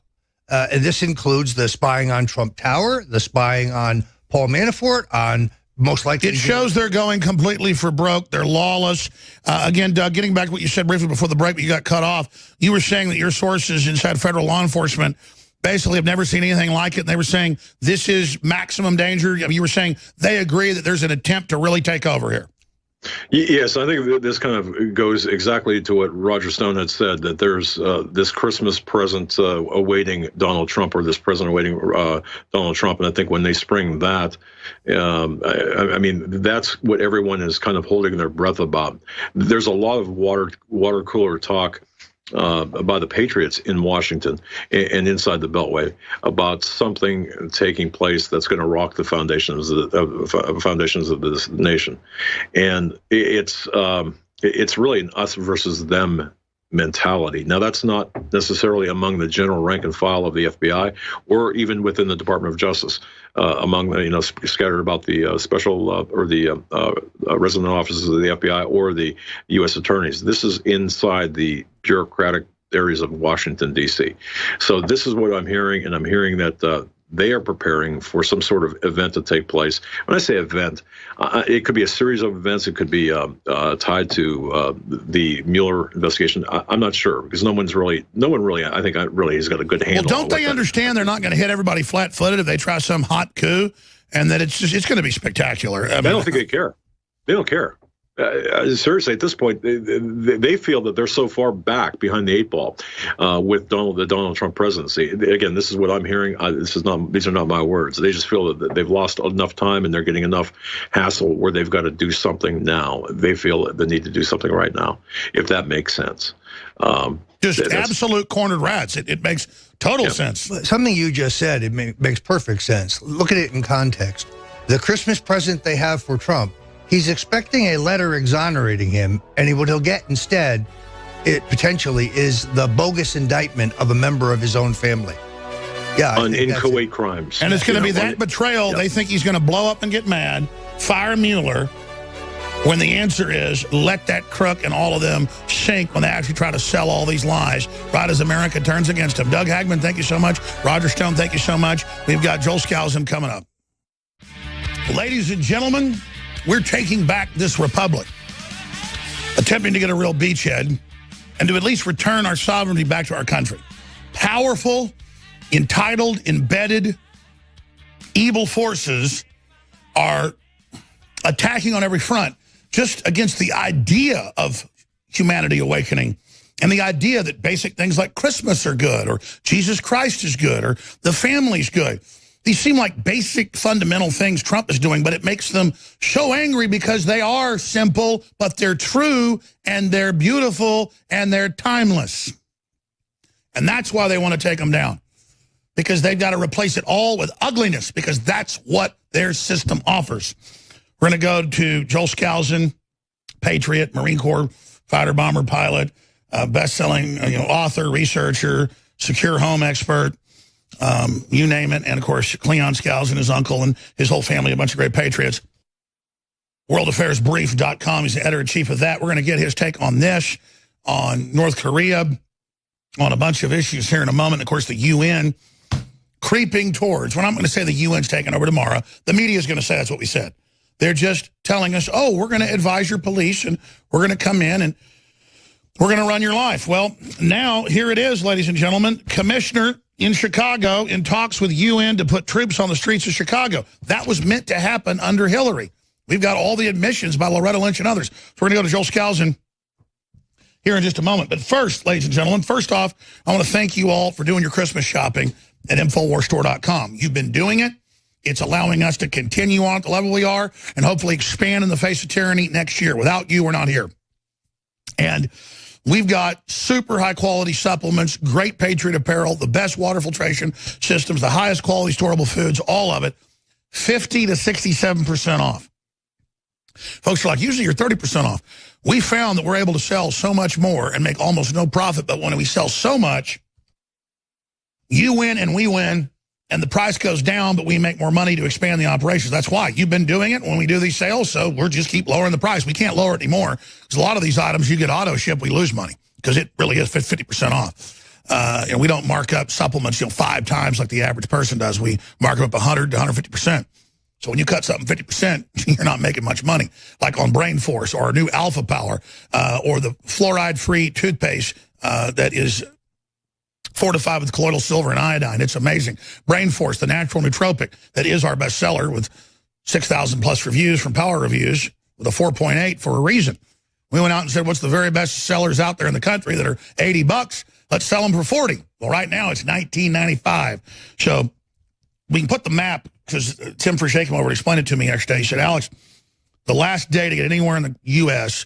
is Tuesday, guaranteed before Christmas, USPS. But the warehouse is actually on time, so I told you to say Monday was the last day. You can actually say Tuesday because our warehouse is on time. So we have people getting it out by the next day. They're really kicking butt over there, so thank you, shipping crew. So, again, it was even shipped right out of here in Central Texas. There's the map. 1 day, you get it in a lot of the country. 2 day, most of the country. And then 3 day, kind of out in the mountainous areas and more rural areas and desert areas. So you can still order in Alaska, Hawaii, you name it, buy today and get it before Christmas. You can still order Thursday or Friday and get it in a good third of the country. But again, thank you for doing your Christmas shopping with us, beating the crowds. You can get Joel Skousen's fantastic documentary that we made. We intend to make another one. We've just been behind schedule on that. We've already shot it on strategic relocation. The book Strategic Relocation as well that goes with it. It's a coffee table book, amazing, and his best-selling book, The Secure Home. So again, those are all available at InfoWarsStore.com with a 100% rating. I don't think we have anything with a 100% rating. It says 4.9 on the one, and then I guess 100% would give it to a friend. So it's got like 99% on 100. So, I mean, he is the world authority on that. I remember getting the book, and I was like, is that even that accurate? And I drove out somewhere like 1,000 miles away, and it was accurate. And I'm like, man, this is crazy how he did this. So Joel Skousen is a smart guy, and he joins us now via Skype to get into the UN. It was the John Birch Society. I first ever heard about the plan to immunize cities and slowly bring the UN in, and that's all this is. They tried to bring in troops, National Guard, to stabilize Chicago. Chicago said, we don't want it, and now prominent Democrats are calling for the UN to come in. I'm not saying they're taking over. I'm saying it's part of the long-term plan that Loretta Lynch talked about of having the UN be the authority here with federal backing over policy, just like UNESCO. But Trump is pulling us out of all that. Joel Skousen, what is your expert analysis on this? I think it's a pretty big development, at least psychologically. I think, Alex, that this is a test case. They're testing the waters to see how the public is going to react to this. It's not going to go anywhere, in my opinion, because the Chicago police chief himself said the UN has no authority there. How are they going to do anything? They can't arrest anyone. They can't round up. You can't take control of the streets without authority. And that can only be issued by the federal government if they invite the United Nations in. And that would probably not even be constitutional or legal. But in terms of constitutional law, states or city governments, let alone city governments, cannot make any agreement with foreign nations. It's absolutely prohibited. That's the exclusive role of the federal government. It's called treason. Yeah, it's certainly not in accordance with the Constitution. Rahm Emanuel, of course, is a globalist, the mayor of Chicago. He's kind of keeping a lower profile on this, letting Commissioner Boykin push this through. But frankly, I don't think it's going to go anywhere. But it is a test. They're testing the waters to see how much backlash they get. Now, certainly, the Trump administration isn't going to allow this to happen. If they stopped it, I wouldn't be surprised if the Democrats in Chicago went to the courts and said, you know, we want to have the UN here, and let the courts overrule the Constitution. And that's very, very possible, given the fact that the courts have overruled Donald Trump on 100% of the right things that he's done. It's a 100% track record. The courts have stopped him. That's right. Joel Skousen, how does it feel to be a prominent John Bircher, your uncle, one of the founders? I mean, at the core of exposing what has now come to pass. I mean, I got to say, the track record of you, your family, the John Birch Society, and others, without you guys, we would literally have been defeated long ago. How did you discover the plan, and how does it feel to be so vindicated? I mean, that's why we're all under such attack, as we've been right. But, I mean, how is it to be so vindicated? Well, it does feel good. It's been years in the making. You know, my uncle started this. He was under a great deal of attack for exposing the communist, how many communists were in the State Department. McCarthy was under attack. McCarthy has been vindicated, though you wouldn't know that by the way that the media parades McCarthy around as something that was evil, but it was been vindicated after the fall of the Soviet Union, how many agents were in this. But my uncle also went one step further in writing The Naked Capitalist, where he discovered that in the State Department, it wasn't communists that were keeping communists in power. It was non-communists at the higher level of government that were keeping or stopping Congress from investigating and firing any of these And now, communists. just like Soros, it's rich men that use authoritarian governments to control people. That's right. These were globalists in government. I'm convinced, for example, that Alger Hiss, the famous aide to President Roosevelt, who got a lot of our high technology, including nuclear secrets, over to Russia during the Lend-Lease period. He was accused by Whittaker Chambers of being a communist, but, you know, he went to prison for perjury, but the establishment protected that guy for decades, would never let this guy go down. He was urbane. He was sophisticated. This was not a communist. In my opinion, he was a globalist who went and joined the Communist Party in order to let them feel like he was one of them, so that as he ushered them into the Roosevelt and Truman administration, they wouldn't think ill of it. But I'm convinced. No, exactly. Communists can't even wipe their own noses. Historically, they always have to be backed up by these robber barons. Yeah. It's the globalists that are behind this, and they're using communists to break down the world order and to replace it with their more benign form of socialism, but it is socialism. Joel Skousen, worldaffairsbrief.com. Exactly. They use communism to come in and dynamite, tear down the society. Then globalism comes in like in China, and it's just modern slavery. Now, again, I don't want to make it about tooting Joel Skousen's horn or Cleon Skousen and then Barry Goldwater. But, I mean, you listen to what those people wrote, because his uncle and others right there at the beginning. It's exactly what then happened, but we held it back so long, they didn't get it when they wanted it. So I want to get his prognosis on where he sees it going forward. But understanding people that have been right and celebrating that fact is key, because that's why they attack us so much, because we have the guests, the info of the people that are right over and over again. And that's why they hate us so much. It's why they misrepresent what we say, what we do, why they take our satire when we do it and twist it. Well, I've kind of cut back on that because they know we know their plan. And even their minions now 20 years ago, their minions didn't know about the plan. Now the minions know about it and have decided to join with it. The average Democrat even knows this stuff now to a great extent. It's crazy. You think information will wake them up, make them stop. No, they like it. So Joel Skousen, in the 8 minutes we've got, 9 minutes, 10 minutes, whatever you want to cover getting into this, North Korea, Trump, the clear moves to try to remove Trump, Mueller. What do you see in your very accurate crystal ball? Well, I've been publishing the World Affairs Brief since just before the year 2000, so I've had a long time to build a track record of what I've been predicting. And I have, frankly, been ridiculed because I have, for over 10 or 15 years now, predicted that there would be a third world war, nuclear war with Russia and China. Now, there's very few people that are laughing nowadays because obviously it's very much in the news that Russia and China are a threat. I've always said, for example, that North Korea is going to be the trigger event for World War III. And that looks like it's coming true. However, with the advent of Donald Trump, and remember that the globalists who control both major political parties has always tried to control the presidency. I mean, they did everything literally to stop Ron Paul from becoming president, including changing the national intelligence estimate about Iran. They had to have some excuse to step down from their attack on Iran when he was running for president because it would have accrued to his favor. And as soon as Ron Paul was out of the running after the Republican Party twisted all the primaries to make sure he couldn't win, they were back on with the Iran has a nuclear weapons program. But incredible. I mean, people were scratching their heads. How does the CIA suddenly say that Iran doesn't have a nuclear weapons program when they've been tooting that horn for 10 years? They manipulate intelligence for political purposes. And then Mitt Romney came along, another person who is trying to make it with the establishment but wasn't a globalist. And no matter what he did to bend over backwards to please them, he hired Michael Chertoff to run his campaign and to pick his advisors. He hired CFR people all over the place. And yet they didn't want him in the White House because you can't have a non-insider. They're going to see too much in the White House with all the black operations going. And so now comes Donald Trump. Now, Donald Trump could never have gotten elected on a pure constitutional conservative platform. But running on a populist platform, appealing to blue-collar workers, he was able to sap away a lot of support from Hillary Clinton, who wasn't very popular with Democrats in the first place, and actually win.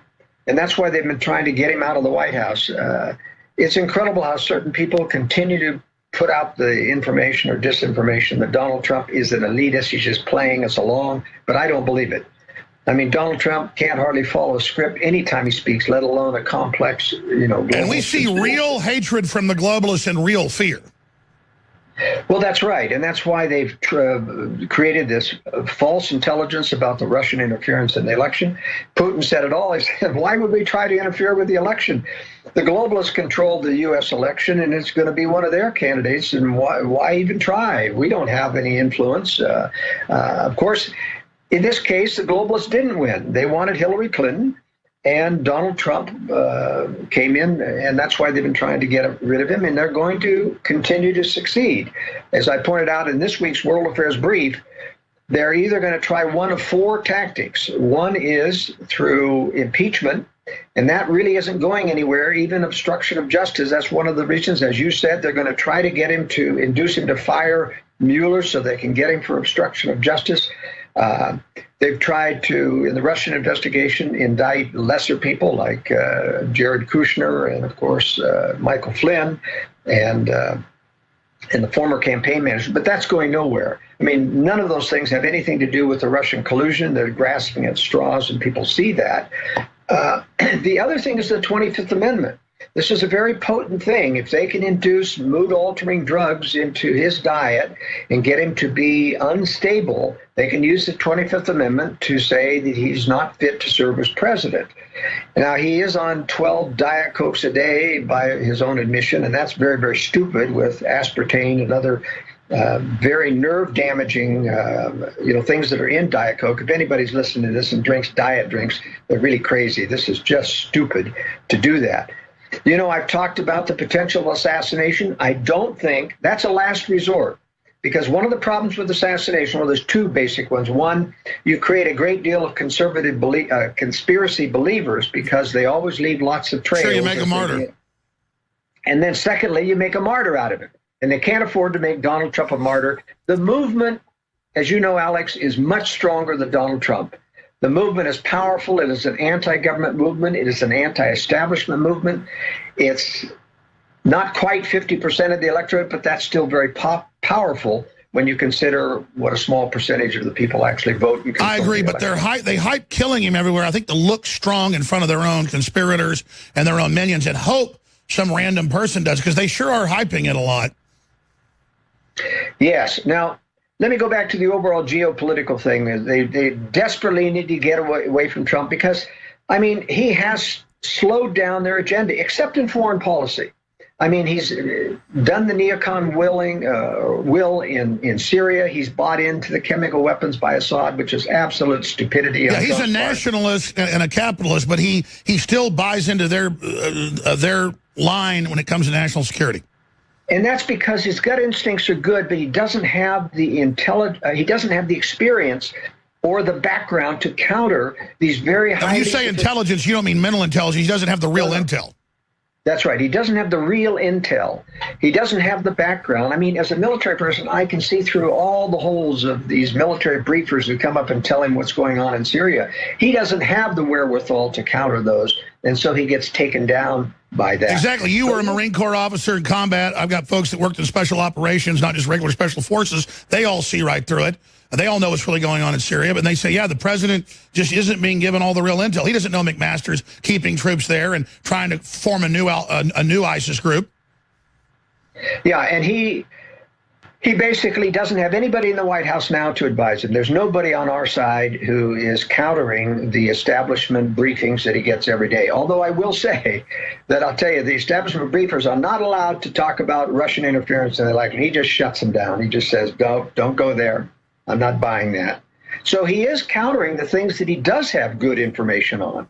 He just lacks the information to be able to counter the full range. Now, on North Korea, Donald Trump has decided to take military action against North Korea. And he is forcing McMaster and all of the other Pentagon and Mattis to come up with 3 or 4 major preemptive strikes. And this is key, because I agree with your analysis. They don't want it. He sees it as a threat. So it's Trump's the one that wants it. That's right. Now, here's the key thing. They've been telling Trump, you don't want to do this during the Winter Olympics. This has very international significance. So it's either going to be in January before, a short-term thing that's supposed to, where they can convince it we can do this and get out before that, or it's going to be after the Olympics, but not during the Olympics or just before the Olympics. I personally, my gut feeling thing, it's going to postpone till after the Olympics. That's 9 through 25 February. Now, with that said, China and Russia know that Donald Trump is serious and that the U.S. is making military preparations for a preemptive strike on North Korea.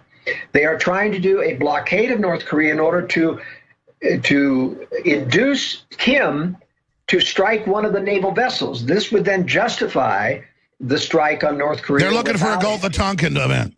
That's right. They're looking for a real Gulf of Tonkin, not a fake one like the Gulf of Tonkin thing was. And I think that's very plausible that they could get that, because North Korea is saying that a blockade is act of war. Is an act of war. However, I think it's a high probability that China's going to twist North Korea's arm, because this trigger event is going off too soon before Russia and China are ready for the Third World War that they want with the U.S.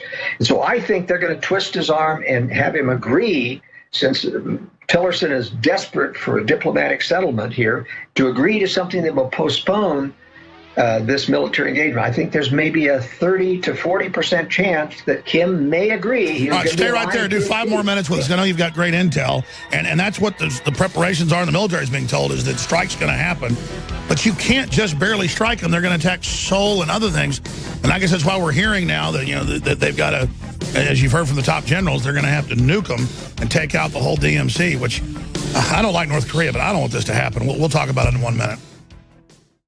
Now we've got Commissioner there in Chicago in Cook County is in talks with the UN to bring in UN troops. It's all about just getting us ready for that.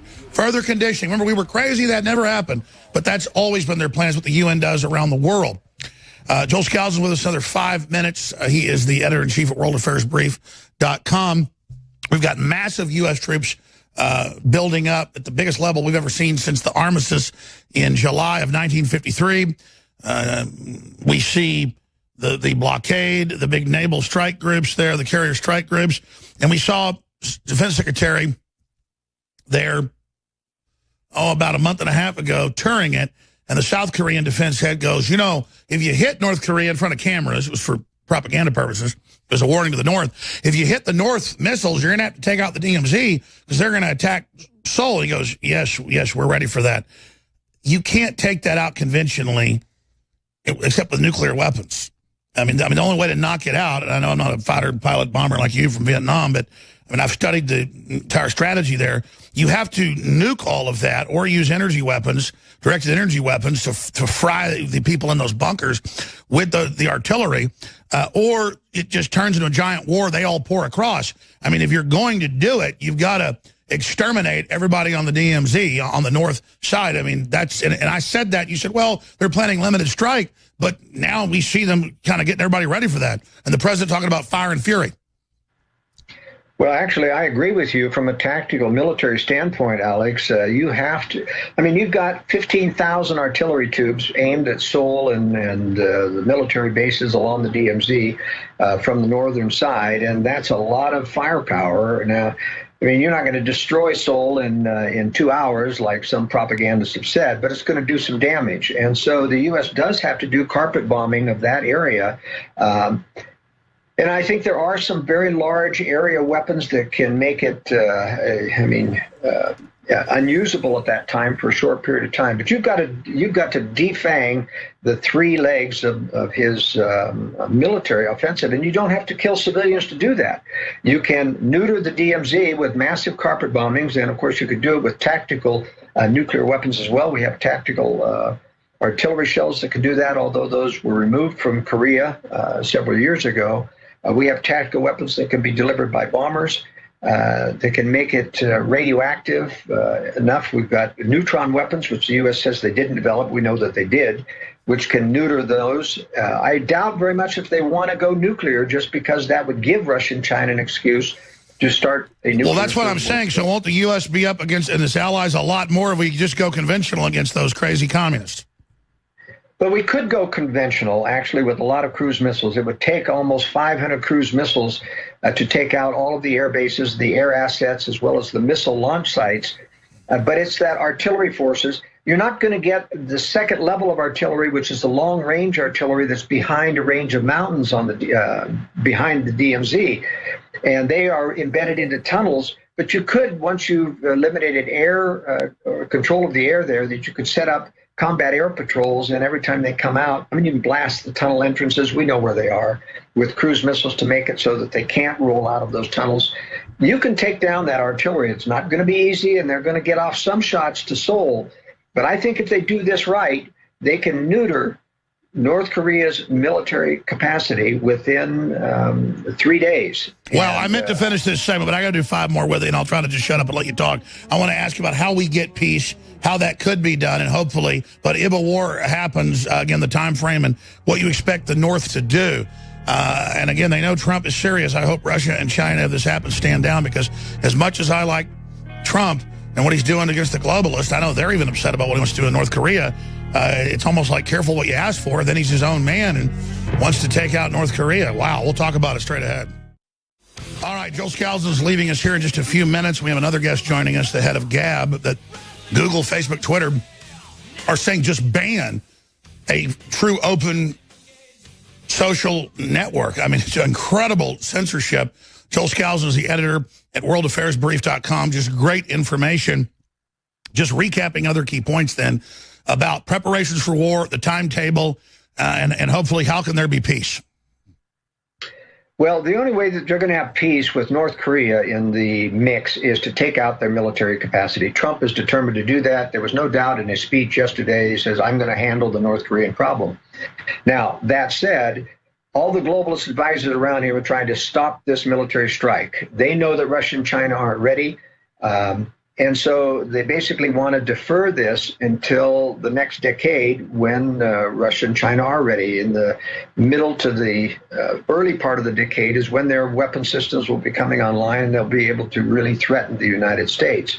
But Trump knows that Kim is a real threat. Even McMaster knows this. I watched his NPR interview with Judy Woodruff, and she was point blank with him, and she said, look, what's changed now? I mean, North Korea is an existential threat to the United States. Why are you waiting to strike? And he would not commit to say, we're going to strike. And the reason he wasn't going to commit is he didn't want to telegraph to North Korea the imminency of what they're planning militarily. But he kept dancing around the question when she said, well, why are you talking diplomacy? I mean, Kim Jong-un has said he's not going to negotiate his nuclear weapons or his missiles. And so what's stopping you from striking? And he wouldn't answer that. And I think that's from a military standpoint. He doesn't want to say that it is imminent. Now, that said, the timetable for this strike in North Korea is most likely after the Winter Olympics. Because if you strike North Korea before, from right now through, and I don't think it's going to be in Christmas time, but even in January, there's no way this war is going to wind down before 2 or 3 months, even if you devastate their military. I mean, there's going to be a lot of mopping up to do. I don't think the U.S. wants to send actual troops into North Korea, but you may have to do something in terms of stabilizing and gutting the DMZ to make sure that all those tunnels are collapsed and that type of thing. So that would interfere with the Winter Olympics. So I think this is a timetable for diplomacy, for Tillerson and the globalists to get China to twist Kim Jong-un's arm to agree to something. Now, if he does agree to something and Trump puts off the strike, Trump is going to be watching like a hawk. And he's going to say, you know, I will give you 2 or 3 months, but if he starts to back out of these things, we're not going to go that far, and the middle strike will be back on in the springtime. By the way, I mean, you're a well-researched guy. You've been accurate on 95% of what you predicted and talked about. But you normally were against both Iraq wars. You've been against basically everything we've seen the globalists do. But it sounds like you're in agreement with Trump's thinking on this. A, is that true? And B, who do you think's then giving him this different advice to get away from this strategic patience that we've seen for 30 years? Well, it's not really strategic patience. The globalists have been really pacifying the West about North Korea. Sure, I just put the name of their program, the name of the... Yes, no, absolutely. Absolutely, Alex. You're right. I am for taking out North Korea militarily. We're past the point where we can take out China and Russia militarily, or you're going to have to wait until they make the first move, a preemptive strike on America, before you retaliate. Because we, the globalists, have given them all the military technology. We gave Russia the first uranium. So you're saying take out the trigger that the globalists are planning to use for the really big one, get strong now, in the face of it, stop the nuclear war.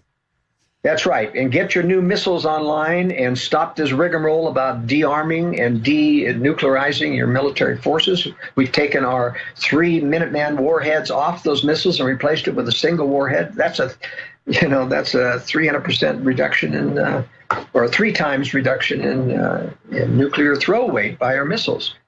But I think it's important to realize that even if he goes to war with North Korea, if he doesn't do it right, there's going to be a lot of damage to South Korea. There will be another South Korean war.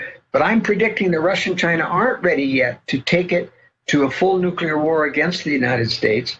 And so what we're going to do is see another Korean war.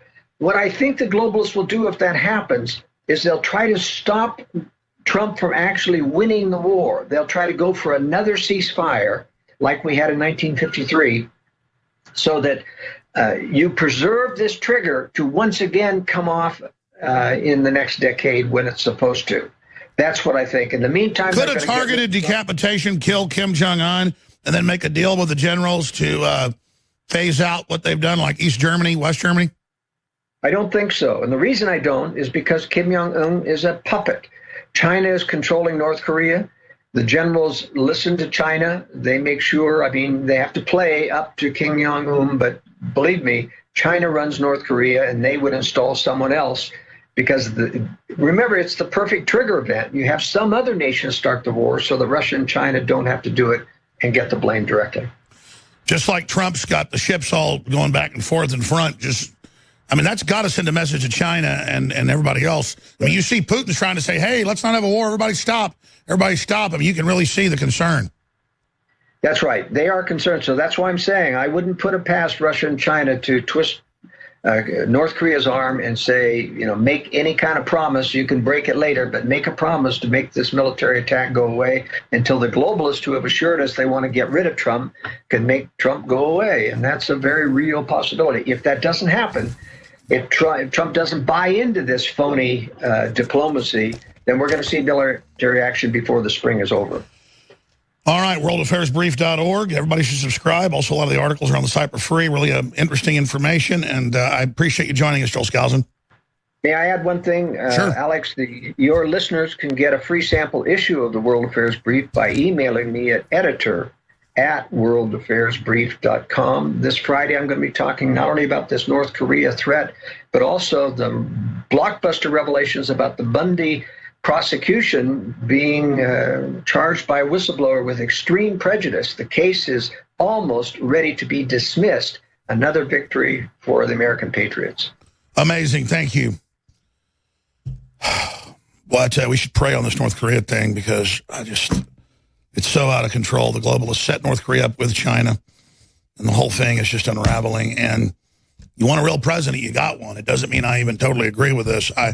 I understand why Trump's doing it. It's just, I just hope those idiots in North Korea and the communist Chinese back off, because I can feel it and I can see it. The United States has got a new sheriff in town and they're getting ready to hit him. And I'd like to keep living, but I wish the Rothschilds hadn't created communism.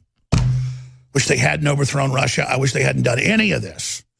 But that's why we're in this position. Globalists. They got to run everything, don't they? Until they blow it all up. Soros has been caught in WikiLeaks wanting to blow up Israel. It's just crazy people. Crazy people. We're going to go to break, come back, and talk to our next guest, Andrew Torba, founder of the very successful Gab.ai, which they've been in the news, Facebook, Google, saying, we want it banned. We want them off the web. Imagine. You say, oh, well, we just banned you on Facebook. We have our company's rights. Now they say, we want Gab banned. They're just horrible monopoly pigs. Briefly, please support the broadcast. Pray for the broadcast. We're praying for you. We're in this together. And please get the products at InfoWarsStore.com. We have 50% off on close to 100 items that are our best sellers. Many items are 67% off. They're lost leaders like our high-quality colloidal silver. I want you to see how great it is for topical, but also sore throats, you name it. That doesn't mean it works for everything, just like antibiotics don't work for everything. It's just another tool out there. And Brain Force Plus, now at 20% more, that's 50% off. Alpha Power, our new incredible product, I believe would be our best seller. Stamina, libido, endurance, brain, you name it. 50% off. What everybody's getting for their friends and family is fluoride-free toothpaste. Help get them off that bad fluoride toothpaste. And it's also, again, empowered and emboldened to fortify with colloidal silver and iodine. All Superblue products, 50% off. InfoWarsStore.com, 50% off. Free shipping. You are the resistance. You fund the operation and you get great products at the same time, a win-win. So thank you all for doing your Christmas shopping and beating the crowds. InfoWarsStore.com. Welcome back. I am your host, Alex Jones. The articles I'm about to show you tie into our next guest. French mayors panic as migrants overwhelm cities, beg French President Macron for help. Dozens of new videos of people being killed, stabbed, murdered, burned up. Just one article, zerohedge.com, up on Infowars.com. Sweden migrant charged with ruthless gang rape of women walked free. Well, why not? It's like San Francisco. Shoot a woman in the back. As long as she's white, it's a good thing. And that's a white jury doing that, of course. Swedish police banned from describing criminals' color or race. They're passing laws in Europe not to do it. And that ties into this. Facebook, Twitter, YouTube, all of them. You show the knockout game in Chicago or Austin, Texas. You even show a local clip of local news with, 6 black guys beating up a white guy for no reason, screaming F you Trump supporter. They ban even local Fox News because you're not allowed to show that because the left is pushing this. So attack in Nuremberg, and you've got the African migrant, all the free welfare and stuff isn't up. He's walking around in his underwear on the street. Sees a guy with his back turned to him, goes and punches a 70-something-year-old man, then kicks him in the face, stomps on his head. The guy's fighting for his life. And if he dies, you know the migrant's not going to even get any jail time because he killed a German. And that's a good thing, according to the Green Party and everybody over there. Even some of the women are getting raped and stuff. They just said, well, it's your fault. Just learn to enjoy it. Because they're leftists. They're conquerors. They're here to enslave you. They're here to break your will.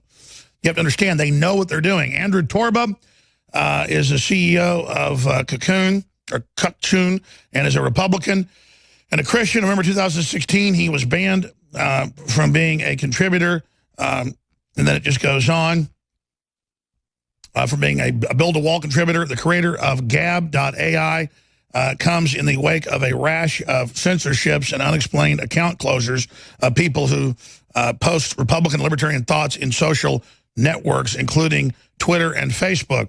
The actions have been called Orwellian and come with little explanation and with no appeal process. What happens here? A little bit of my text here got cut off there, so I'm going to have him introduce himself better. But he's been in studio for a while. Gab exploded, and now with a straight face, they've gone from denying they were censoring years ago to saying, yes, we're going to ban anything we don't like, anything we don't control. Twitter suspends Britain First leader who President Trump retweeted. Here are the alt-right bigots getting purged from Twitter. There's Vice News praising a purge of free speech before they would just deny it. Facebook suspends user for calling for, quote, sensible migration policies. There you go. That's INFOWARS.com, Paul Joseph Watson. And it's all being handed over to the UN, these globalist groups. And then Occupy gets lied about what he did. He just reversed Obama-era stuff that's massive censorship. It's in the legislation. So again, Andrew Torba, Gab.ai, thank you for joining us. Thanks for having me, Alex. And I think you hit it right on the head. These people do not want the free flow of information. They do not want videos like you showed in the opening of the segment to be shared. They don't want people knowing the truth. And the populist uprising, the nationalist uprising that's going on around the world is going to continue. They see that their technology platforms are being used to propel truth, to propel information, to propel alternative news. And that's why they're starting to crack down. And I think that they're going to continue to crack down in preparation for the 2018 midterms and for the 2020 presidential election as well. And, it hit me. They want to shut down news sites more than ever because as they shut down free speech on theirs, it's going to automatically drive them to you, so they can't allow you to exist while they're censoring. That's why Google, Facebook, and Twitter have openly called for you being shut down. Absolutely. The left has always said, well, if you don't like it, these are private companies and they're allowed to ban whoever they want. Go and build your own. And that's exactly what we did. And now we have Apple and Google, this duopoly, who controls 98% of the mobile app distribution marketplace, saying, well, you're not allowed to participate in the free market because we said so. We don't like what your users are posting, even though you can find hate speech and objectionable content, especially geared towards whites on, Twitter, Tumblr, Reddit, Facebook, anywhere you look on the internet. Or sexualization of children, torturing animals, anything degenerate. But if it's like, hey, let's all work together and stand against Black Lives Matter funded by the Nazi collaborator George Soros, they ban that because it's unifying. They really want to ban that. Well, here's the thing. I mean, just a few weeks ago, we've been seeing, YouTube. There was a massive pedophilia ring, and they were making, hundreds of thousands of dollars on these explicit videos that were being shown to children. We see child exploitation happening on Periscope, which is Twitter's live streaming app. All of this is allowed to happen. These companies are allowed to have apps that exploit our children. And, we're not allowed to have apps because, of hate speech or objectionable content or any other of subjective terms that they like to throw around. And let's talk about who they said last year they were going to hire, and now they've done it to police Facebook, Google, Twitter. I mean, they formerly hired former Stasi people, East German Secret Police. They've been hiring Soros's people, Southern Poverty Law Center, ADL. I mean, they are literally hiring the opposition to free speech, the most hardcore leftists, to run it. Absolutely. The ADL is very closely tied with policing speech and trying to stop, quote unquote, hate speech on the internet. We see, companies like Snopes, which are, far left fact checkers, quote unquote. They're not even really trying to hide it. In fact, I think it was yesterday, a Twitter executive came out and said it's no longer possible to stand up for all speech. So again, like you said earlier in the segment, they're not even trying to hide this anymore. They are openly against free speech, and they want to shut people down. And in the free marketplace of ideas, the best ideas are always going to win. And that's why they're forced to censor the better ideas. Well, they can't have people actually tune in to us being inclusive and liking everybody and just promoting free speech. And that's why they're panicking, because they want to demonize who we are. I mean, all over national news, they attack me constantly, but then shut down my response. They want to create the straw man while silencing the real thing. Did you see the hearings a month ago? In the House Intelligence Committee and Armed Services Committees, multiple ones where they said, don't worry, we're censoring INFOWARS in live time.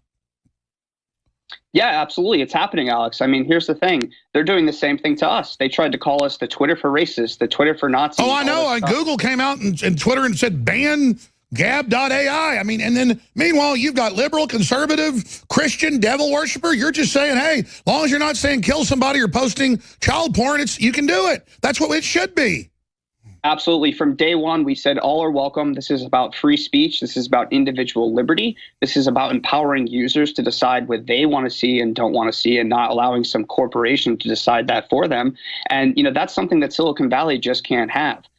So they're trying to shut us down in every way possible, while at the same time, trying to preach, oh, we need net neutrality. Well, newsflash, the net is not neutral today, and Gab is a living example of that. In fact, the FCC even cited us as an example. That was my next point. Ajit Pai said, look what you're doing to Gab or Congress people.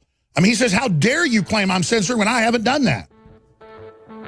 Absolutely, Alex. It's disgusting, and we're going to continue to fight for free speech for everybody on the web. Guys, you printed it for me again a few days ago. Will you print me Ajit Pai's statement to Google on censorship or to the media? Because I want to come back and read some of that, because that's the reality. I mean, all the leftist sites are celebrating. Ban Paul Watson, ban Gab, ban Alex Jones, ban Drudge, arrest them, shut them down. And then they go, nobody's censoring you. Stop trying to censor us. Andrew Torba of Gab.ai is our guest. I remember about a month and a half ago, I read the articles on air. Google calls for banning Gab. Twitter calls for banning Gab. And they were banning it on people even mentioning it on their platforms. That'd be like the phone company saying, well, you can't call your friends and talk to them about what you want. Now with the technology they've got, they can have AI computers with Shazam-like technology that's keyword listening, and not just spy on you with keyword, but block what you say. Just like text now, try to send a cuss word, it won't let you. And then try to send another word that's the latest word they say is not good. This is so authoritarian. Google's App Store has banned Gab, a social network popular with far-right for hate speech. And then mainstream media and even so-called alternative goes along with it like, well, we're not part of that. We're going to go along with the system. But now suddenly, thousands of liberal YouTubers, thousands of liberal bloggers that were successful are being censored, banned, demonetized. Because, see, it was never about that. It was all about total control, dummies. Once you start getting rid of somebody's free speech, it all goes. What shameful, shameful folks. We're going to go back to our guest in a moment. But I have these stacks of articles where, again, here's from Vice News. Here are the right-wing bigots getting purged from Twitter. And then it, by the way, didn't even go after the most hardcore people you could call racist. They sit there and try to mention people like Gab, which isn't even racist at all. It's just a free open system. I mean, you read much more racist stuff in YouTube comments. But again, it's all selectively enforced. It's really dangerous. Before we go back to our guest, we are listener supported. The last thing they're trying to cut off is our money. And, they cut off a lot of it, but thanks to you and thanks to people realizing we're under attack and we're selling great products, people go, you know what, I'm going to sign up every month for auto ship, an additional 10% off, and then get the Brain Force or the Alpha Power or the Super Male Vitality or the DNA Force or the Cell Shield or the anti-fluoride-free fortified with colloidal silver and iodine Super Blue toothpaste. And get 50% off. We've got 50% off on all best-selling items except a whole bunch that are 67% off. And the way our pricing works, that's at cost. You sign up for auto ship, we lose money. But you know what? I found when people get stuff at cost or below, they become hardcore customers, and they see how great the products are. Caveman's been sold out. Ultimate Bone Broth Formula, super concentrated. Found out about the amazing benefits of that. That's 50% off. Read the thousands of 5-star reviews. All of it available, 50% off. InfoWarsStore.com or 888-253-3139. And a lot of great new products as well. Our new probiotic, Floralife. We've got the Real Red Pill. That's a whole other story. We've got Survival Shield X2 that's so amazing. It's all there. InfoWarsStore.com or 888-253-3139. And they've done stuff like go to our ISPs, try to get our shopping carts kicked off. As a libertarian free thinker winner, I don't take, when I'm trying to upload something in the middle of the desert, I've been trying for an hour, and at the 5th time it messes up, I'm just happy I'm going to try it again, because finally I climbed to a mountaintop once in Big Bend and took an hour to transmit the thing I'd uploaded. You know, it just felt so good. So I kind of like, oh, man, they have these secret police, and they attack me, and they're trying to break up my family, and they sent in these black ops. They had these people paid off, and they did this, and they sabotaged that, and I'm like, this is really fun, because that's how my brain works. It doesn't adapt to give into it. It adapts to fighting it. But at the same time, we need to relay, folks, this is real authoritarianism. This isn't a game. This isn't a joke. It isn't like, oh, Gab, they're trying to shut it down. Or, oh, they have hearings in Congress saying shut down Gab and InfoWars. They know we're the cutting edge, where it's not liberal, it's not conservative, it's pro-human. It makes sense. It scares them. It scares them. And so if they're in public saying they're censoring us in Congress and working with the tech heads, imagine what's next. They want to take the president off Twitter. It just shows how sick they are, and then shut down any alternatives and have all the ISPs and hosts throw you off. That's what's happening, and they're already hitting all the little people. Okay? Okay, so Mr. Torba, I've been ranting. You've got the floor. Break down what you've been through, what we're facing. Again, we're not complaining. We want folks to know we're the free world. You're the free world. And you're next. And it's an epic voyage to promote and stand with us, because we are together. How do folks support and promote Gab? And tell us the other attacks you're under. Yeah, absolutely. So actually earlier this week, we were attacked by the New York Times, and they tried to smear us. The typical, this is an alt-right social network, the Twitter for racists, all this nonsense. And the funny thing is like you guys, we are also user supported. We didn't go to a Saudi prince like Jack did from Twitter and raise billions from him. We didn't go to hedge funds. We didn't go to Silicon Valley venture capitalists. You don't call your users dumb effers? Absolutely not. Our users make Gab possible. And right after this hit piece from the New York Times, we actually ended up reserving $600,000 in our funding campaign, which is now topped at, I think, $1.2 or $1.3 million. So we are. By the way, that sounds like a lot with lawyers and bandwidth and nothing. That is nothing. And I'm not complaining. It sounds good. I want to be positive. We're up against trillions, and millions can defeat trillions, but we got to have it. Absolutely. And it's the will of the people, and it's our community that is our strongest asset. And I think that's one of your strongest assets. Exactly. It's people power, and they hate it. Absolutely. And, here's the other thing, too. We're empowering creators. We're empowering people. What we've seen over the past several weeks is actually a ton of people on the left that are signing up to Gab, because now Twitter is so boring. They have no one to actually debate and argue with, because everyone on the right has been banned or suspended. So I think it's really interesting, and we're going to start to see more people on the left and on the center. Well, I was about to say that they don't even like you there as the example, because the idea that there's something else than the big four. I mean, that's it. They just don't want there to be another restaurant at the end of town. Exactly. They preach about, the free market and, private companies, and, they're going to force people to bake a cake. But as soon as we come into the marketplace and try to compete in the free market, we're shut down at every possible avenue. Oh, yeah. They're saying you can't get a cake anywhere. In fact, they're now calling on CNN and MSNBC to arrest libertarian and conservative leaders. They say, once we take back over, we need to arrest all of them. The other hosts are like, yes, yes. I mean, they're crazy. It's pure authoritarianism. And I think, these people cannot stop the decentralization of the internet. They're going to lose all of their power with things like Bitcoin, cryptocurrencies, blockchain technology is going to revolutionize finance. It's going to revolutionize technology, and Gab is going to be a part of that. So we're working actively on, creating a censorship-proof peer-to-peer protocol that no government, no individual company, no amount of money, no amount of human resources can stop. That is our goal. That is our vision for going forward here. You know, I pulled the article up like 4 times the last 2 weeks, but I was trying to search during the break, couldn't find it. What's the name? It was everywhere. What was the name of the headline? It was like FCC head, you know, tells Google and others to quit censoring. What was his statement? Because he mentioned Gab. Oh, here it is right here. FCC Ajit Pai blast everyone from Twitter to share for opposing his efforts to repeal net neutrality. And then he's got the quotes right here about, you know, you're trying to shut down Gab. You're trying to shut down congresswomen and their campaign speeches. I mean, you guys are monsters. Right. So what he said is, he said, if anything, recent evidence suggests that hosting services, social media platforms, and edge providers on the internet infrastructure are more likely to block content on viewpoint grounds, which is the exact fear-mongering that you know, the big tech companies are making about the ISPs. The hypocritical irony of it all is that they're doing it right now themselves. That's right. Continue, because this is a decent article, but I can actually get the statement itself. There's a link in here. He just eviscerates them because they're foaming at the mouth now. Why were they dumb enough to uncloak and admit they plan to ban all of us from the web and communication? Honestly, I think that they were just being caught too frequently, and it became too obvious that, you know, people in the public were starting to catch on to it. So they had no choice and just doubled down and went all in. And, you know, I have patriot friends that work at these companies, and they've been feeding me this information for over a year now. Oh, stay there. Let's get into that, because I've got some of those too. I'm just so busy. I'm not arrogant. I just don't even have time to just, like, here's this Google document, here's that. And then it turns out it's accurate. Like, here's $1 million to censor Alex Jones. Go in and downvote him. I want someone to talk about your sources inside that have to sit there in these cults of anti-human evil, of total fascism, corporate fascism, these big fat billionaire fake leftists with their suicide factories in China.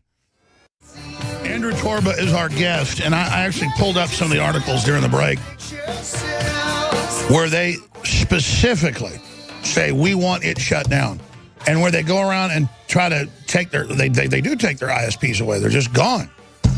I mean, that is literally a digital ghetto, like Matt Drudge, I first heard coin like 6-7 years ago, and then he said it in person in this very studio.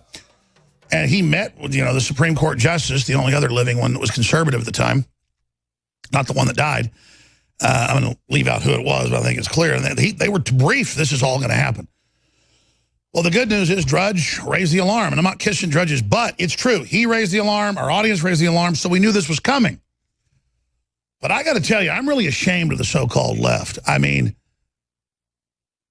they don't even want you to be able to go out to your own website. And look, I don't like the KKK and all these groups, but if they want to go out their own website and they don't call for violence or don't kill anybody, they can have it, just like Antifa. But they're calling for killing people and they don't get in trouble. They say derailed trains, we're already derailed one. They're 20 miles away. There's another derailment. We go, hey, it might be them. The media's like, how dare you, hate monger? Antifa never did anything wrong. And on their official site, they're saying derailed trains in that area. So I've got Ajit Pai's statement here. I want to go back to Andrew Torba here, founder of Gab. But we're at the point where, recap just briefly what you've gone through, having to, like, jumping across the little rocks in the stream of lava to not get burned up. They're even trying to censor the Ajit Pai Daily Caller video because they use 5 seconds of the Harlem Shake or whatever, which is total fair use. I mean, that's my example. There's savage censors, and they've been censoring you, and then tell us what your insiders are saying. Yeah, so for about a year, I lived in Silicon Valley when I was working with my last company, and I worked very closely with Facebook, Twitter, and Google as a part of that company, and grow very closely with a lot of patriots inside of these companies. And you said it really, really well when you called it a cult. It really is like a cult mentality, and you know, there is no diversity of thought. And these people that are patriots, they're libertarians, they're nationalists, they're populists, they're Trump supporters. They feel like they can't speak their mind. They feel like they can't be themselves, and they feel trapped because a lot of them have families and homes and mortgages. And by the way, aren't most of them not even conservative? They're just pro-human, nice, common sense. You know, some are gay, some are whatever, but they're not anti-free market. They're not pro-censorship, right?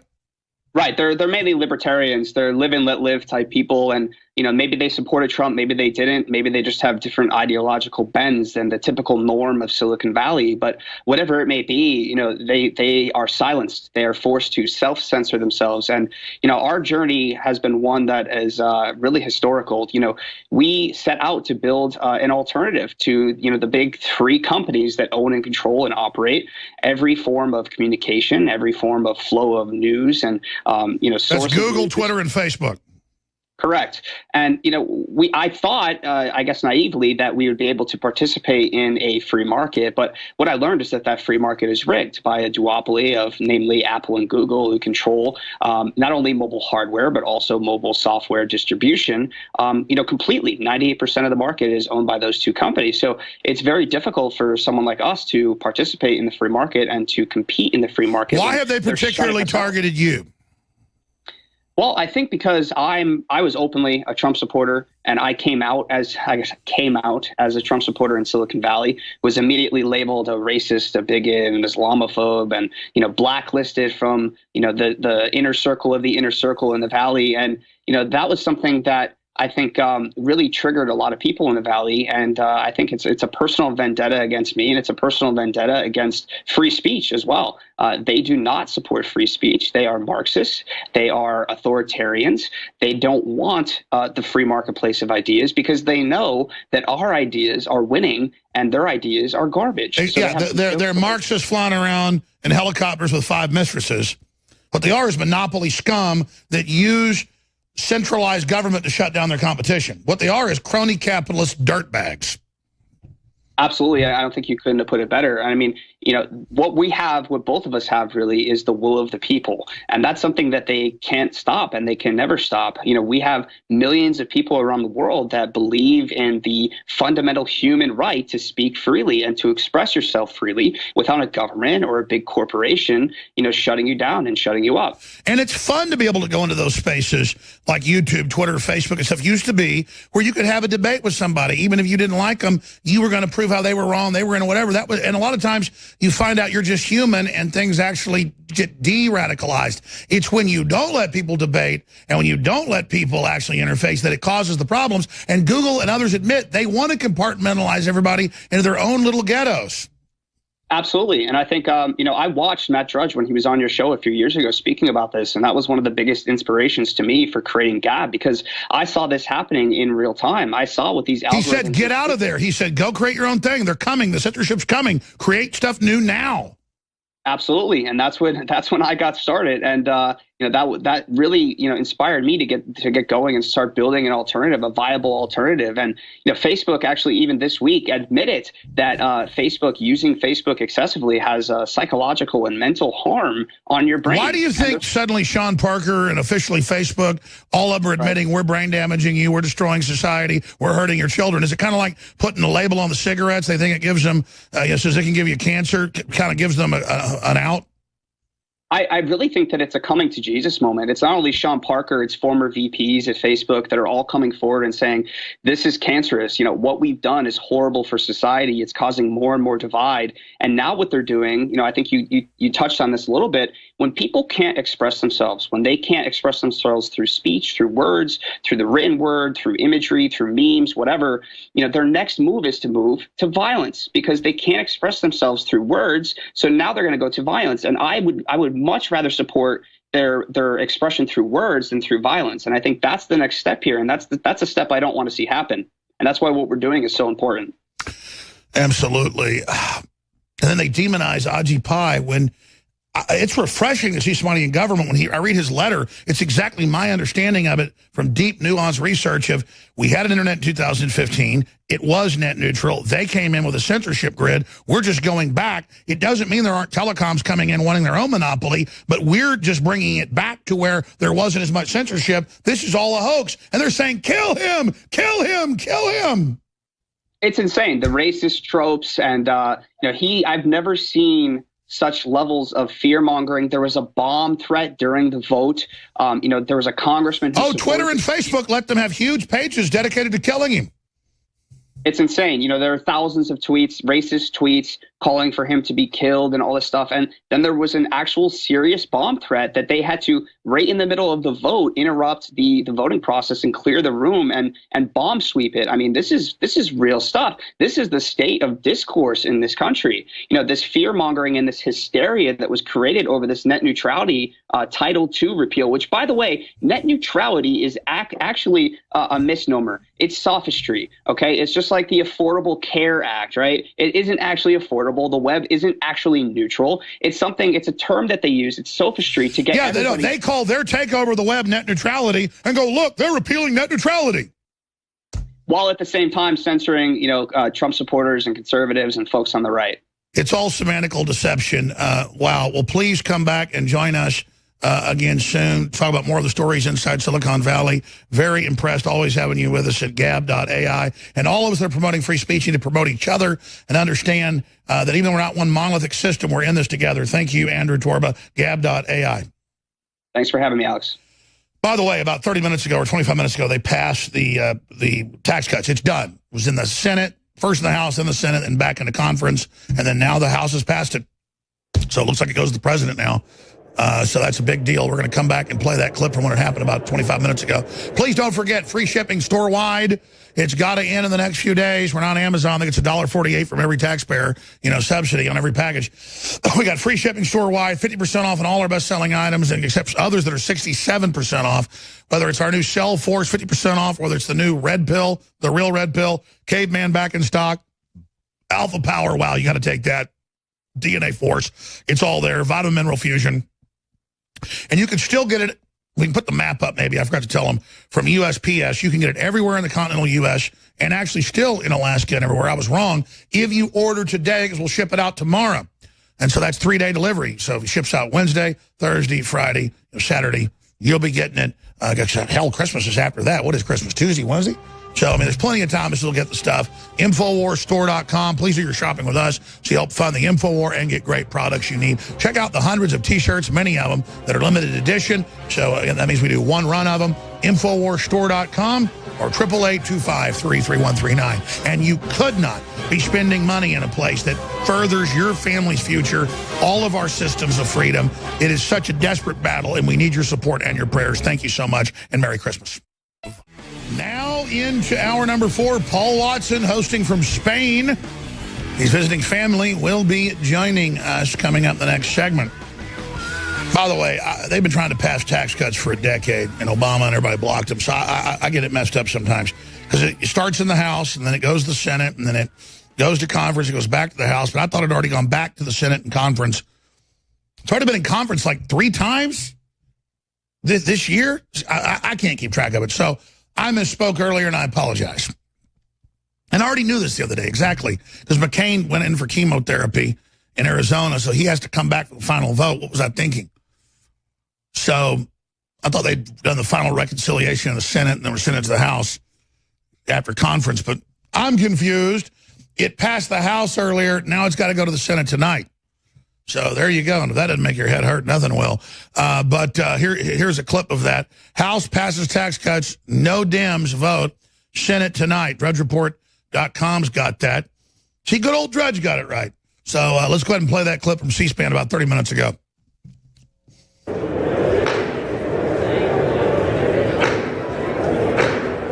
Have all members voted?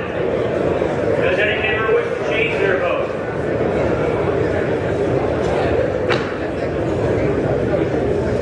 H.R. 1.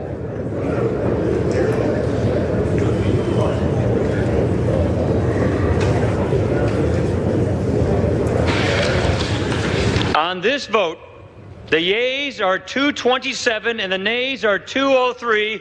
The conference report is adopted without objection. The motion to reconsider is laid upon the table. Paul Ryan is such a fake. God, I hate him. An effing white male. The kind I don't like. They just think they got plenty of arrogant black guys, Hispanics, you name it. There's just something about those Eddie Haskell types. I tell you, they make me sick. Just walk around like a satisfied buckled egg. On the vote, Of the gentleman from Florida, I could do Mr. it too. Dunn, It's just to fake. suspend the rules and pass H.R. 4323 as amended, on which the ayes and nays are ordered. The clerk will report the title of the bill. Eddie Munster. 4323, a bill to promote veteran involvement in STEM education, computer science, and scientific research, and for other purposes. The question is, will the House suspend the rules and pass the bill as amended? Members will record their votes by electronic device. This is a 5-minute vote. It's the last vote in this series, but by a vote of 227 to 203, the House passes H.R. 1, the tax reform bill. 12 Republicans voting no on the bill. No Democrats supported the bill. One of the Republicans voting against was the Appropriations Chair, Rodney Frelinghuysen of New Jersey. So the House is finished with its work on tax reform. The bill now will go to the U.S. Senate sometime early this afternoon. The Senate has 10 hours of debate ahead, and that should get underway in just a little bit.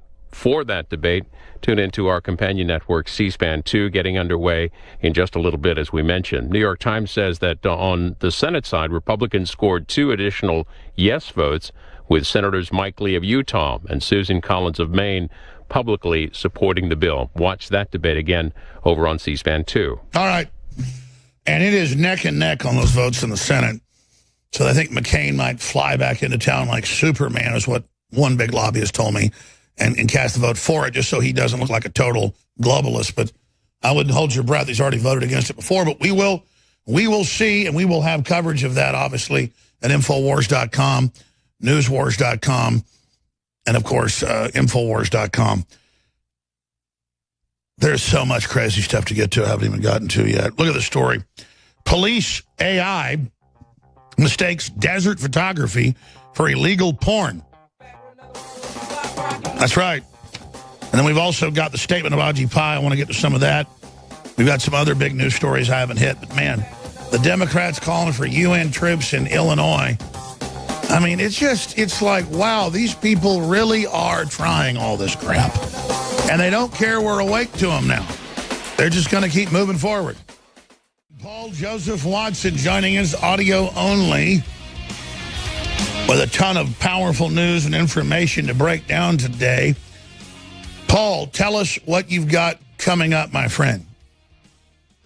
Well, obviously, Alex, we're going to talk about Chris Cuomo of CNN proving himself to be a real man by drinking a vase of water in the correct manner, which proves that he's actually confident in his heterosexuality, Alex, which kind of odd that somebody needs to prove it to that extent, given what he also said about, the quote about him saying he would be perfectly comfortable, his 12-year-old daughter sharing a locker room with a transgender person and seeing their penis. So apparently, Alex, those are the views of a real man, and this is how a real man drinks a cup of water. Well, that's right. And of course, they freaked out that Trump judiciously a few months ago unscrewed a cap, took a quick slurp, so that, because I would do it like Cuomo says, like a barbarian, and actually probably spill some of myself. Trump is trying to be very, very careful because he's quite frankly very OCD about doing everything just right, from golf to you name it. And OCD is a good thing in a chief executive. So, he always, and of course now he makes fun of him that, yes, he unscrews the cap and then takes a little slurp. And then make a joke that, he won't spill any, but he just, and in videos, he slops some to show what he's trying to do. The fact that he holds it with both hands, is judicious about it, and is, this is all they've got. So Paul, you want to play that Cuomo clip? Yeah, let's go ahead and play it. Okay, and again, Paul Watson reporting from the bottom of a well in Spain. Paul, you're doing great, my friend. You're the best, better than me, but you're in a little bit of an echoey room. You might want to turn the microphone around, change the acoustics a little bit. But that's the fun of live radio TV, folks, and having crew that's all over the world who could be on his Christmas break right now, but he wanted to do the show. So we're not putting the great Paul Watson down. Let's go ahead and play that clip of Andrew Cuomo, who says that, if your young daughter doesn't want to see men in the showers with her, that they're bigoted. So he wants your young daughter to be in the showers and see men's genitals. So that's a high quality thing. But he's upset about how Trump drinks water. Here it is. President Trump's water break is trending on social media this morning. The president reached for a glass of water during his national security speech, and Twitter took note. it has led to comparisons of how the president needs to use two hands, apparently, to drink from a water bottle. He did that during the speech last month and then again yesterday.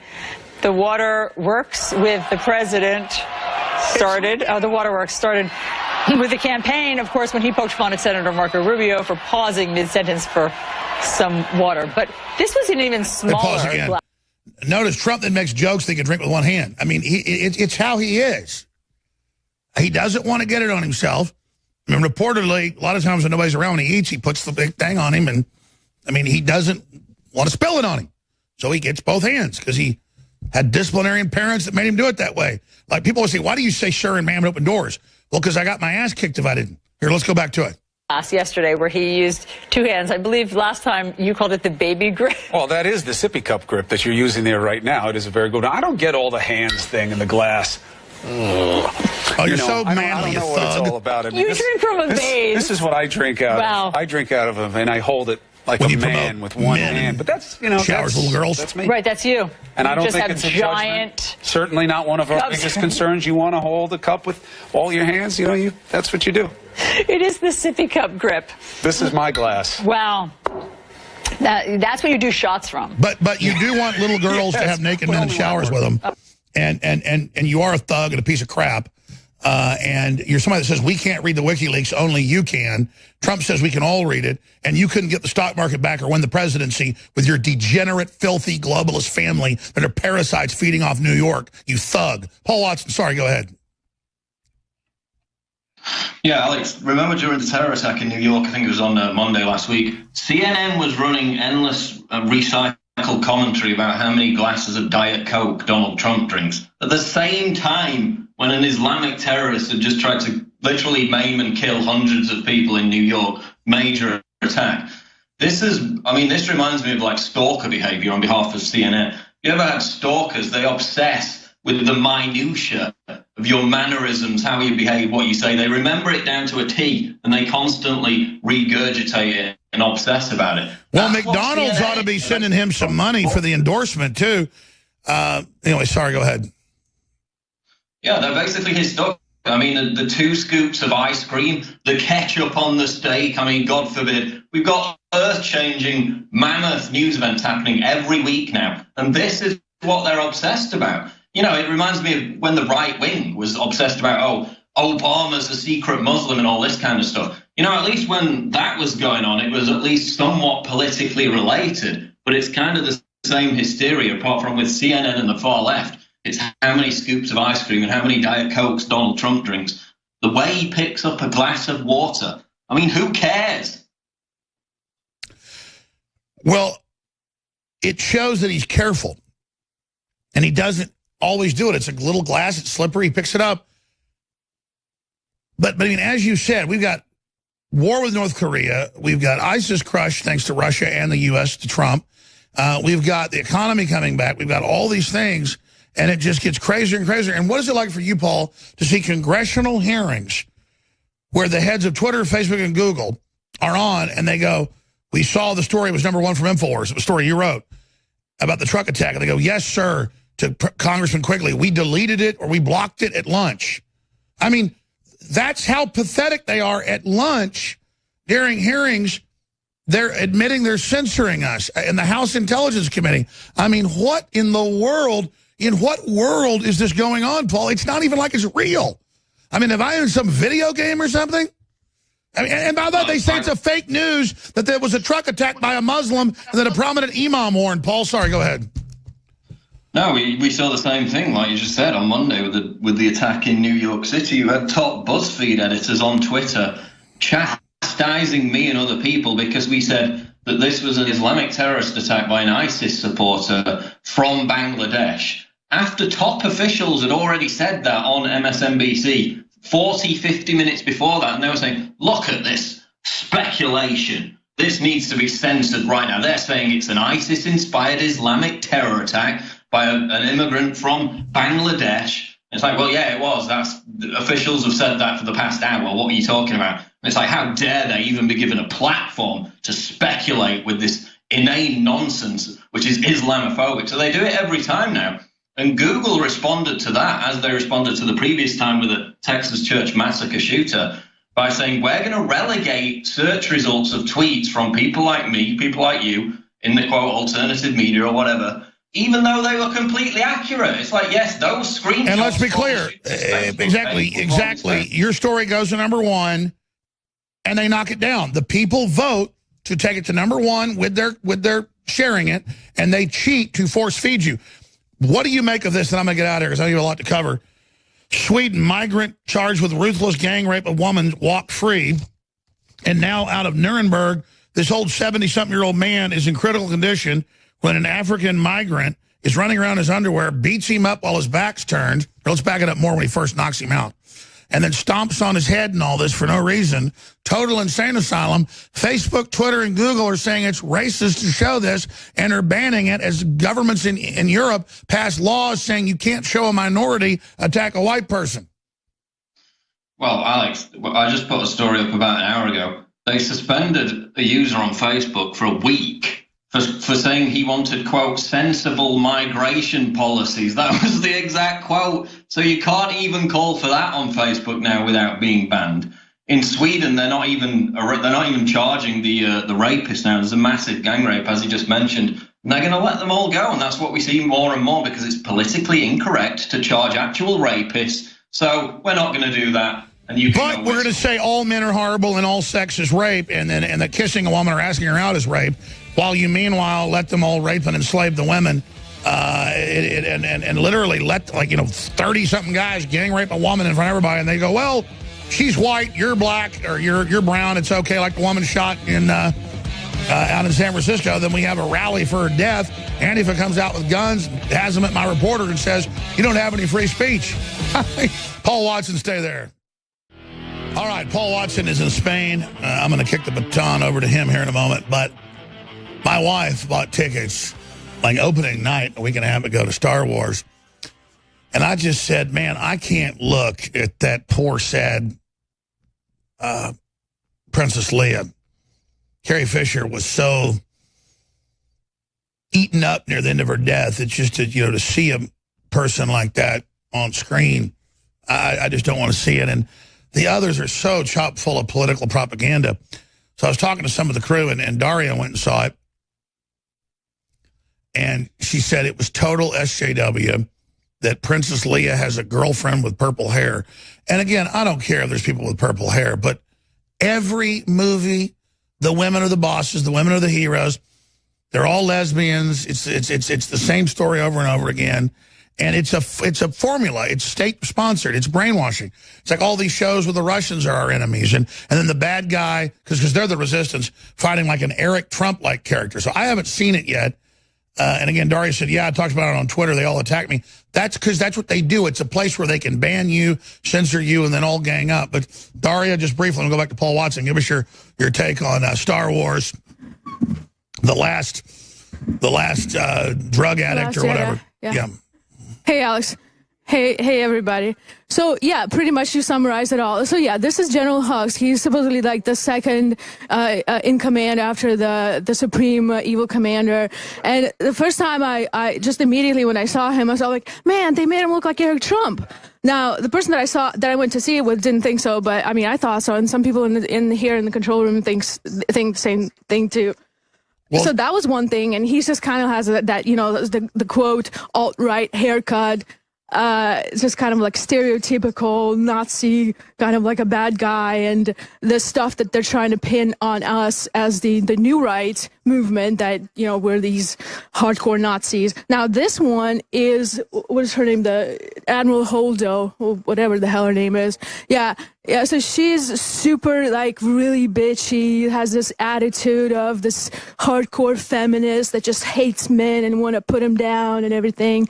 And it just has this disdain for any man that is trying to assert his authority. And then she's got her girlfriend, the snapping turtle. Leia, and Leia's in love with her, and they have this I'm sorry, really go back. for each other. I interrupted. You're saying her and Princess Leia's snapping turtle? They're not sort of really open about it, but there's kind of like hinting at it that they kind of like they're in a relationship that is more than just it goes beyond just friendship. It's back chicka wow wow. Yes. Oh, say it again. Waka chicka wow wow. No, but seriously, I was also being told it's just all these weird terms from today. Like Jar Jar Binks had a Caribbean accent. And, you know, ruin. It's all ruined now. It's and like then they have this. They have to have the stereotypical token black guy that, you know, just wants to save the world and wants to do the right thing, and he's like the hero. And then the other hero has to be this Chinese-looking chick, and it's just like it's just very, very extremely SJW. Like the whole, and it's not. They're not even trying to be subtle about it. It's just very in your face. Well, it's done for the Chinese market, which is fine. I just wish they didn't do all the movies totally formulaic like Gamergate, where they said the good guys will be women, the bad guys will be men, and it's just all this agenda to have us fight with each other. And it's, for me, it's unwatchable. Do you think I should go see it? Well, I think you should go see it, and I think people would love to take to have your take on it. I think that would be entertaining. So I think you should go see it. You know, you never know. You may like it. You may see something in it that. Well, that woman looks like a giraffe. What's her name? The one with the purple hair? Yeah, Admiral Holdo. Yeah, I don't know why they made her look like that. Well, here's my deal. But the purple hair, and it's like right away, and she wants to dominate all men, and it's just very it's boring. It's like at this point, the only people that I think would love this movie are the literal SJWs and the lefties that are running around, and also the people who don't really know about Star Wars. That movie, I think they would like the movie because it's sort of it's targeted on them. It's targeted for them. And that's right. All right, Daria, thank you so much. Hey, but on the last point, the one positive thing about the movie is the John Williams original score music. I'm a huge fan of John Williams. He wrote all the Spielberg original scores and all the Star Wars, so I'm a huge fan of his. So I just want to throw that out. He's a genius, so I love him. Dun. Yeah, exactly. All right. Thank you, Daria. All right, sure. Paul, I'm sorry for hijacking the show. I didn't even know you were doing it today on your vacation. Paul at Prison Planet, please take back over, my friend. Go ahead. Yeah, Alex, I mean, the reason they're putting all that SJW, far-left identity politics brainwashing into the movies, one, they're desperate because people are rebelling against it. And two, if you're an up-and-coming director, the big studios go to these up-and-coming directors. I made a video about this, and they demand that they put it in there. So anyone who refuses to put it in there as an up-and-coming director gets shunned by the entire industry. But, I mean, it's just not working. I mean, what? There's literally like one movie a year worth seeing now. Their revenue's way down. They're making less money from ticket sales than they did like 15 years ago. Same thing with the NFL. Yeah. Yeah, they did the polls and say, do you want to see this identity politics injected into your sports? And it was like 89% said no, they don't want it. If you're sitting down to relax and watch some sports, you don't want that in there. I was about to say, it's like sports, I want to go forget things. Or a movie, if I went and saw something was SJW, it's fine. But it's like everything's the same formula. They make it the same movie. Exactly, and then you got a movie like Kingsman 2, which the director said he deliberately didn't make it an identity politics movie, and it's a big hit for a small movie. So, well, I noticed it actually had a bunch of like anti-New World Order connotations. I think when he said it didn't have that. I think it was the other way. Oh yeah, they called it like a Brexit-themed movie, and it wasn't even political. It's just the fact that it didn't have any of this enforced identity politics shoved in there, which is what people who go to see a movie want. They want to be entertained. They want actual characters that they care about. Now it's all about diversity hires and injecting all this far left BS identity politics. That's why their movies are all failing. I mean, I've seen like one good movie a year for the past 5 years. It's pathetic. Well, they admit Hollywood's gone to complete crap, and like you said, I'll go see a movie that's all black people, or I'll go watch a Chinese movie or a Japanese movie or a Russian movie. I just want to see good art, a French movie, but then everything becomes an SJW, and it's just a nightmare, and it's unbelievable. Paul's going to take over the next 2 segments. We have free shipping running store-wide. We need to make a lot of money right now to fund the operation into the new year. They've cut off our sponsors. They've come after us, as you know, but thanks to you and the fact that you like the products, you've ordered them, you've reordered them. We have the biggest sales that we ever run, and I've been intensifying the sales, but these are the biggest in our history. 50 to 67% off on almost all our best-selling items. There's a few things that cost me so much that you can't even off the retail do 30 or 40 because that would go below the cost of the product. But They're there. Alpha Power, Rainforest that Paul Watson loves, and so much more. And there's still time to ship anywhere in all 50 states. I was wrong. I thought it was yesterday. It's today. And there's still most areas in the lower 48 tomorrow. But then it gets a little bit risky. But please do your Christmas shopping with us. Don't fight the crowds. Don't fight the traffic. And fight the globalists at the same time without doing anything but supporting us. Thank you all. InfoWarsStore.com. Paul Watson from Spain. Straight ahead. We are live. It is the fourth hour of the Alex Jones Show. Now, I mentioned this earlier. Of course, yesterday we had the big fear-mongering about the Twitter purge. They did suspend or ban some far-right accounts, which, of course, everyone has the right of a platform to free speech unless they're directly inciting violence. The policy should be in line with the First Amendment of the Constitution, but several people got cut. Well, now Facebook suspends user for calling for sensible migration policies. This is an article up on InfoWars.com, and that is a direct quote from the Facebook post that this individual got a 7-day account suspension for. He called for European governments to follow, quote, sensible migration policies. Let's read the full post. The actual thought crime that got him suspended for 7 days. Quote, a reminder that the EU, while drowning in their own Poland for failing to meet their refugee quota. Of course, that's the big news story that's been rumbling for months and months and months. He continued, quote, it's time for sensible migration policies. Get that hate crime right there. Sensible migration policies. You can't call for that work for the people. It's not okay to use your own population as a tool for signaling to your peers how virtuous and caring you are. For that egregious thought crime, he was banned for 7 days. And of course, the more of these bans you get, the more likely it is that your account is terminated forever. So we have all these Silicon Valley companies bitching or whining about the FCC repealing net neutrality because they want to save the sanctity of the internet. Meanwhile, they push, promote, enforce the most draconian censorship policies imaginable. In some cases now more draconian than things like that China does with their internet users. So a 7-day ban for saying that EU governments should follow sensible migration policies. Now, remember, people say, oh, it's just a private company that can ban who they want. Well, no, the threat is way bigger when Facebook is working directly with law enforcement agencies in European countries to harass, hunt down, imprison, and fine people for Facebook posts. So, no, it's not just a private company. They're working hand in hand with governments, literally to hunt down thought criminals in some countries. And we refer back to those in some of those examples in the article. Back in 2015, we reported on how the social media giant was working with an organization led by an ex-Stasi agent, literally an ex-Stasi official, to oversee a program to identify xenophobic posts, which basically means any criticism of Islam or the migration influx made on Facebook, and punish people who make them with fines and jail sentences. And that's already happening, has been for the past 2-3 years in countries like Germany. Earlier this year, a German woman was raided by police in order to pay 1,300 euros for sharing an anti-migrant meme on Facebook. That's right. Share a meme, police raid, 1,300 euro fine. Deal with it. Oh, it's just a private company. No, it isn't. We also had the story of a 19-year-old woman who was murdered by an Afghan migrant in Germany. Then a woman got on Facebook, posted a picture of the murderer, which was already circulating in German media outlets. For that hate crime, she was banned by Facebook for posting a picture of a migrant murderer that was already circulating in the mainstream media. We've had numerous other examples. In the UK, they arrest thousands of people a year for tweets and Facebook posts.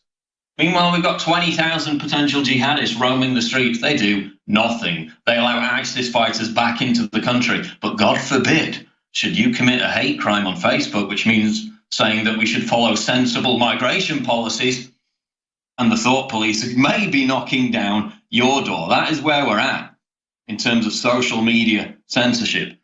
Here's another headline in the same vein. YouTube censored FCC chairman Ajit Pai's net neutrality video.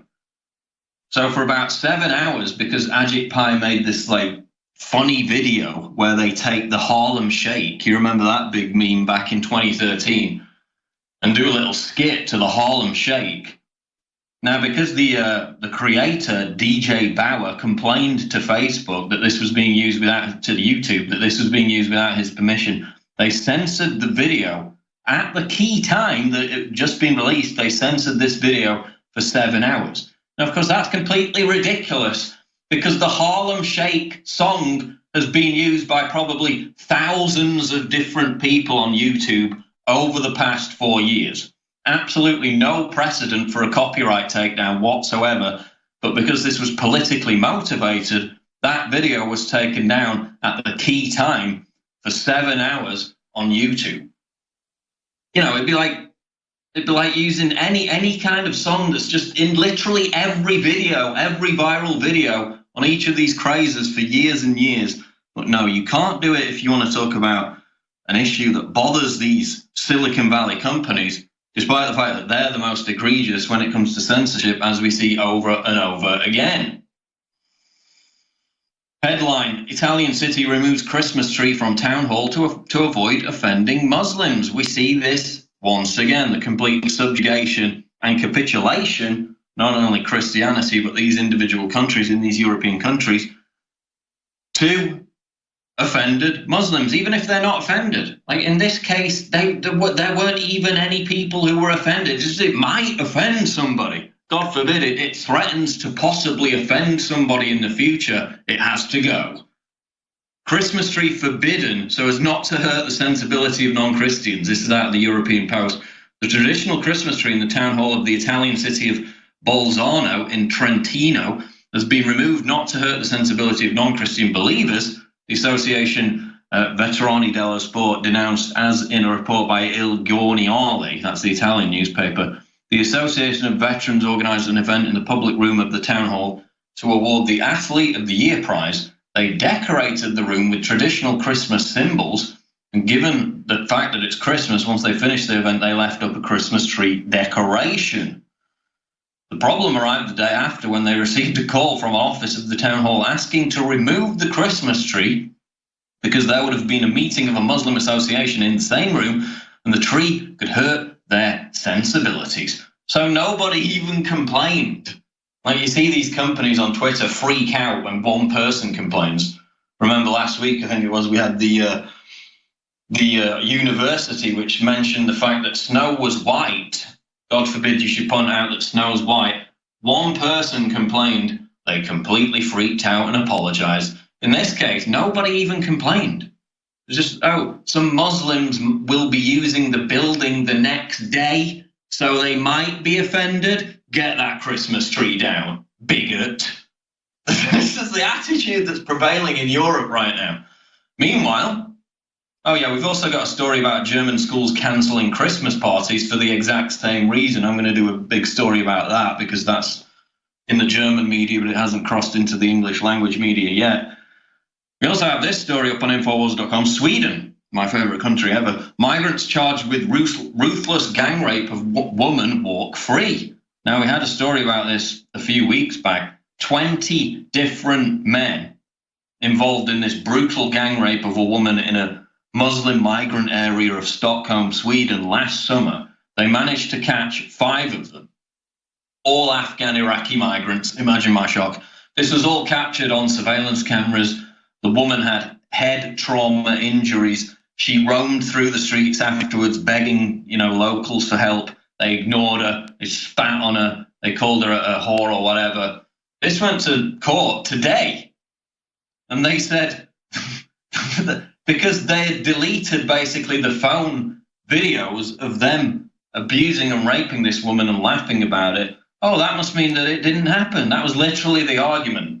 Even though surveillance camera footage showed that it was happening. And basically these 5 migrants got off completely free of this gang rape, which they told police about. They literally told police, yeah, we were laughing about it when we were doing it because it was funny to us.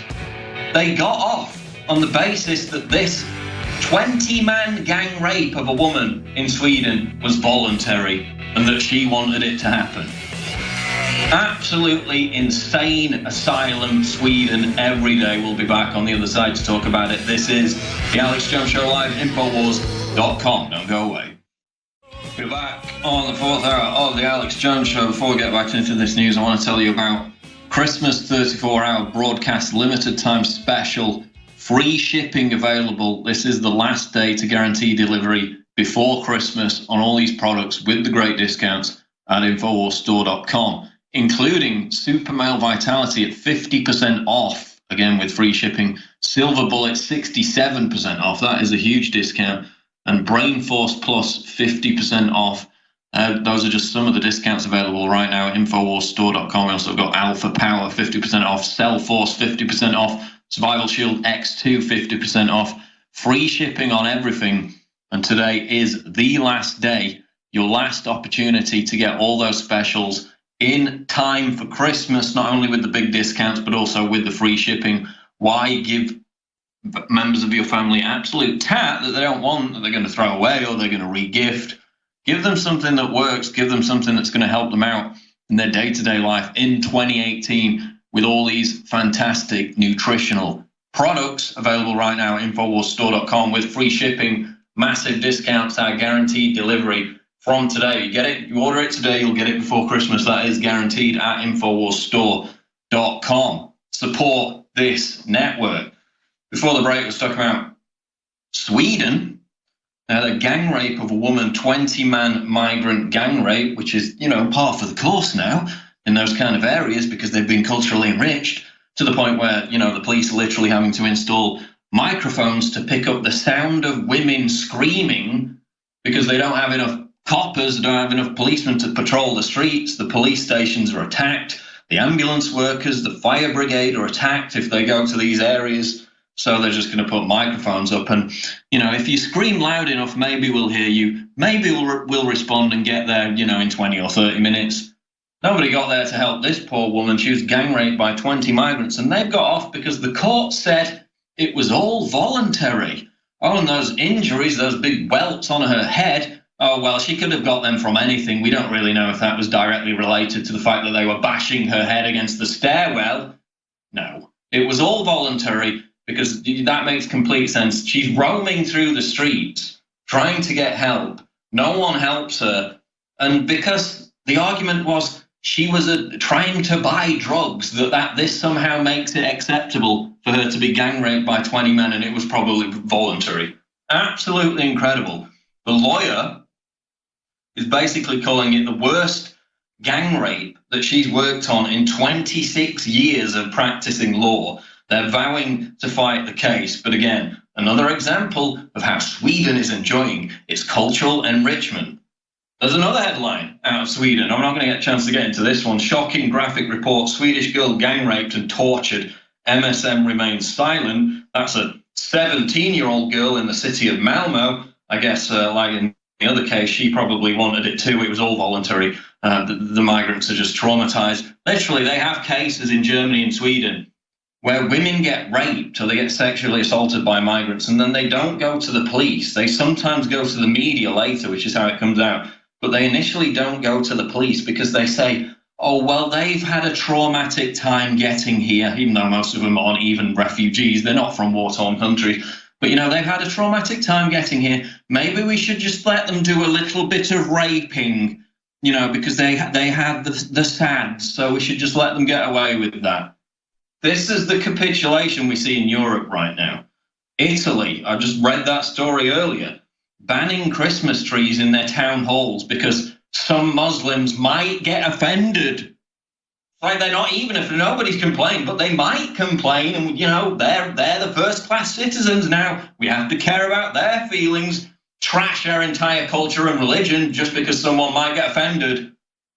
This is the situation in Europe. Zero Hedge reports. French mayors panic as migrants overwhelm cities, beg Macron for help. Mayors from 7 major French cities overwhelmed by the flow of migrants have written a joint letter to Paris, published in Le Monde on Saturday, begging the government to step in and help. According to the letter, the cities of Lille, Bordeaux, Strasbourg, Grenoble, Rennes, Toulouse and Nantes are taking in several thousand refugees per month, which the mayor says is causing a social emergency, as they are backed up against the wall and completely saturated by a seemingly endless flood of asylum seekers. And we've played the footage out of Paris, which is now basically an open-air dump with mattresses on the streets. I mean, the last 2 times I went to Paris, I saw this with my own eyes up close. Like literally just mattresses everywhere on the streets, trash everywhere, these migrants waiting to be processed for their refugee status, even though the vast majority of them are not refugees. And it's a complete mess. They move them around different areas of the town and they just keep coming back. They have inter-gang wars with other groups of migrants from different countries, riots on the streets. That's just Paris. Now, 7 mayors from 7 other major French cities are saying they have the same problem.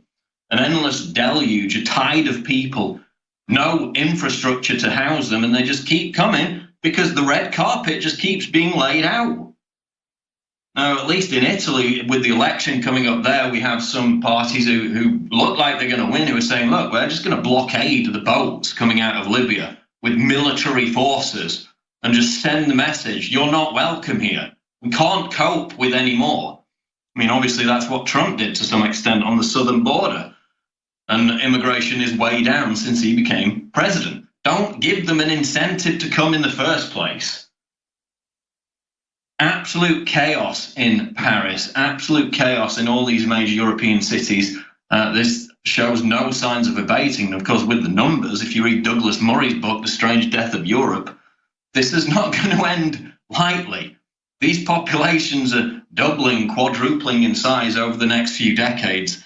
The onrush, the deluge, is only going to get greater and greater with no solutions offered by any of these European governments, with the rise in actual far-right parties who are actually dangerous because those are the only parties offering any kind of solution, so people are going to go vote for them. So then you get a clash, you get pressure from the left, pressure from the right, and you get a big mess. That's what's happening in Europe right now. Listen to this headline. Sex Robot Expo in venue switch after terror threat from offended Islamic extremists. The Islamic extremists are offended because there's an International Congress of Love and Sex with Robots, which is set to take place in London at Goldsmiths University, where it was held last year. They're now reconsidering. Now, this is outside of any debate on sex robots, okay, but they're reconsidering holding this conference because it might offend Islamic extremists. They're actually talking about acquiescing to the potentially hurt feelings of ISIS supporters, which is why they might have to move this conference. And again, very interesting that feminists and Islamic extremists are converging again, sharing the same beliefs. Remember, a lot of sex-negative feminists are absolutely outraged about these sex robots because they say they objectify women. They will eventually make women obsolete in some cases. So again, you have far-left feminists converging under the same umbrella as actual Islamic extremists who are equally as offended about this sex robot expo taking place that they've threatened to attack it. And because of that, they're talking about changing the venue. Absolutely insane. Daily Mail reports Turkish Islamic preacher says men without beards cause indecent thoughts in other men because they look like women. A preacher in Turkey has said that men should grow beards to make clear they are not women. Islamic speaker Murat Bayaral spoke on TV show in Turkey this weekend slamming men without beards. He said men should grow beards. One of the 2 body parts that separate men from women is the beard. So think of how insecure this Islamic preacher has to be in his own heterosexuality to say that men should grow beards in case men get attracted to men without beards. Just how insecure do you have to be to think that? But of course, you could look at Afghanistan and they have bachabazi. That's part of their culture after all. We have to tolerate it. It's literally old men having sex with young boys. Remember that story? The US Army individuals within the US Army tried to blow the whistle on it. They were told to shut up. So again, we have this dichotomy of Islam being this, hyper-patriarchal belief system. Meanwhile, it's hyper-insecure in its own heterosexuality to the point where they're talking about men shouldn't be allowed to walk around without beards because it might confuse other men sexually. You know, we have Saudi sex parties in major European cities. They're a very interesting dichotomy between what they actually preach and what they actually live in their day-to-day lives. Very interesting. That's going to wrap it up for the 4th hour of the Alex Jones Show. Don't go away, though, because War Room is coming up live right now. Breaking news, Infowars.com. Don't go away.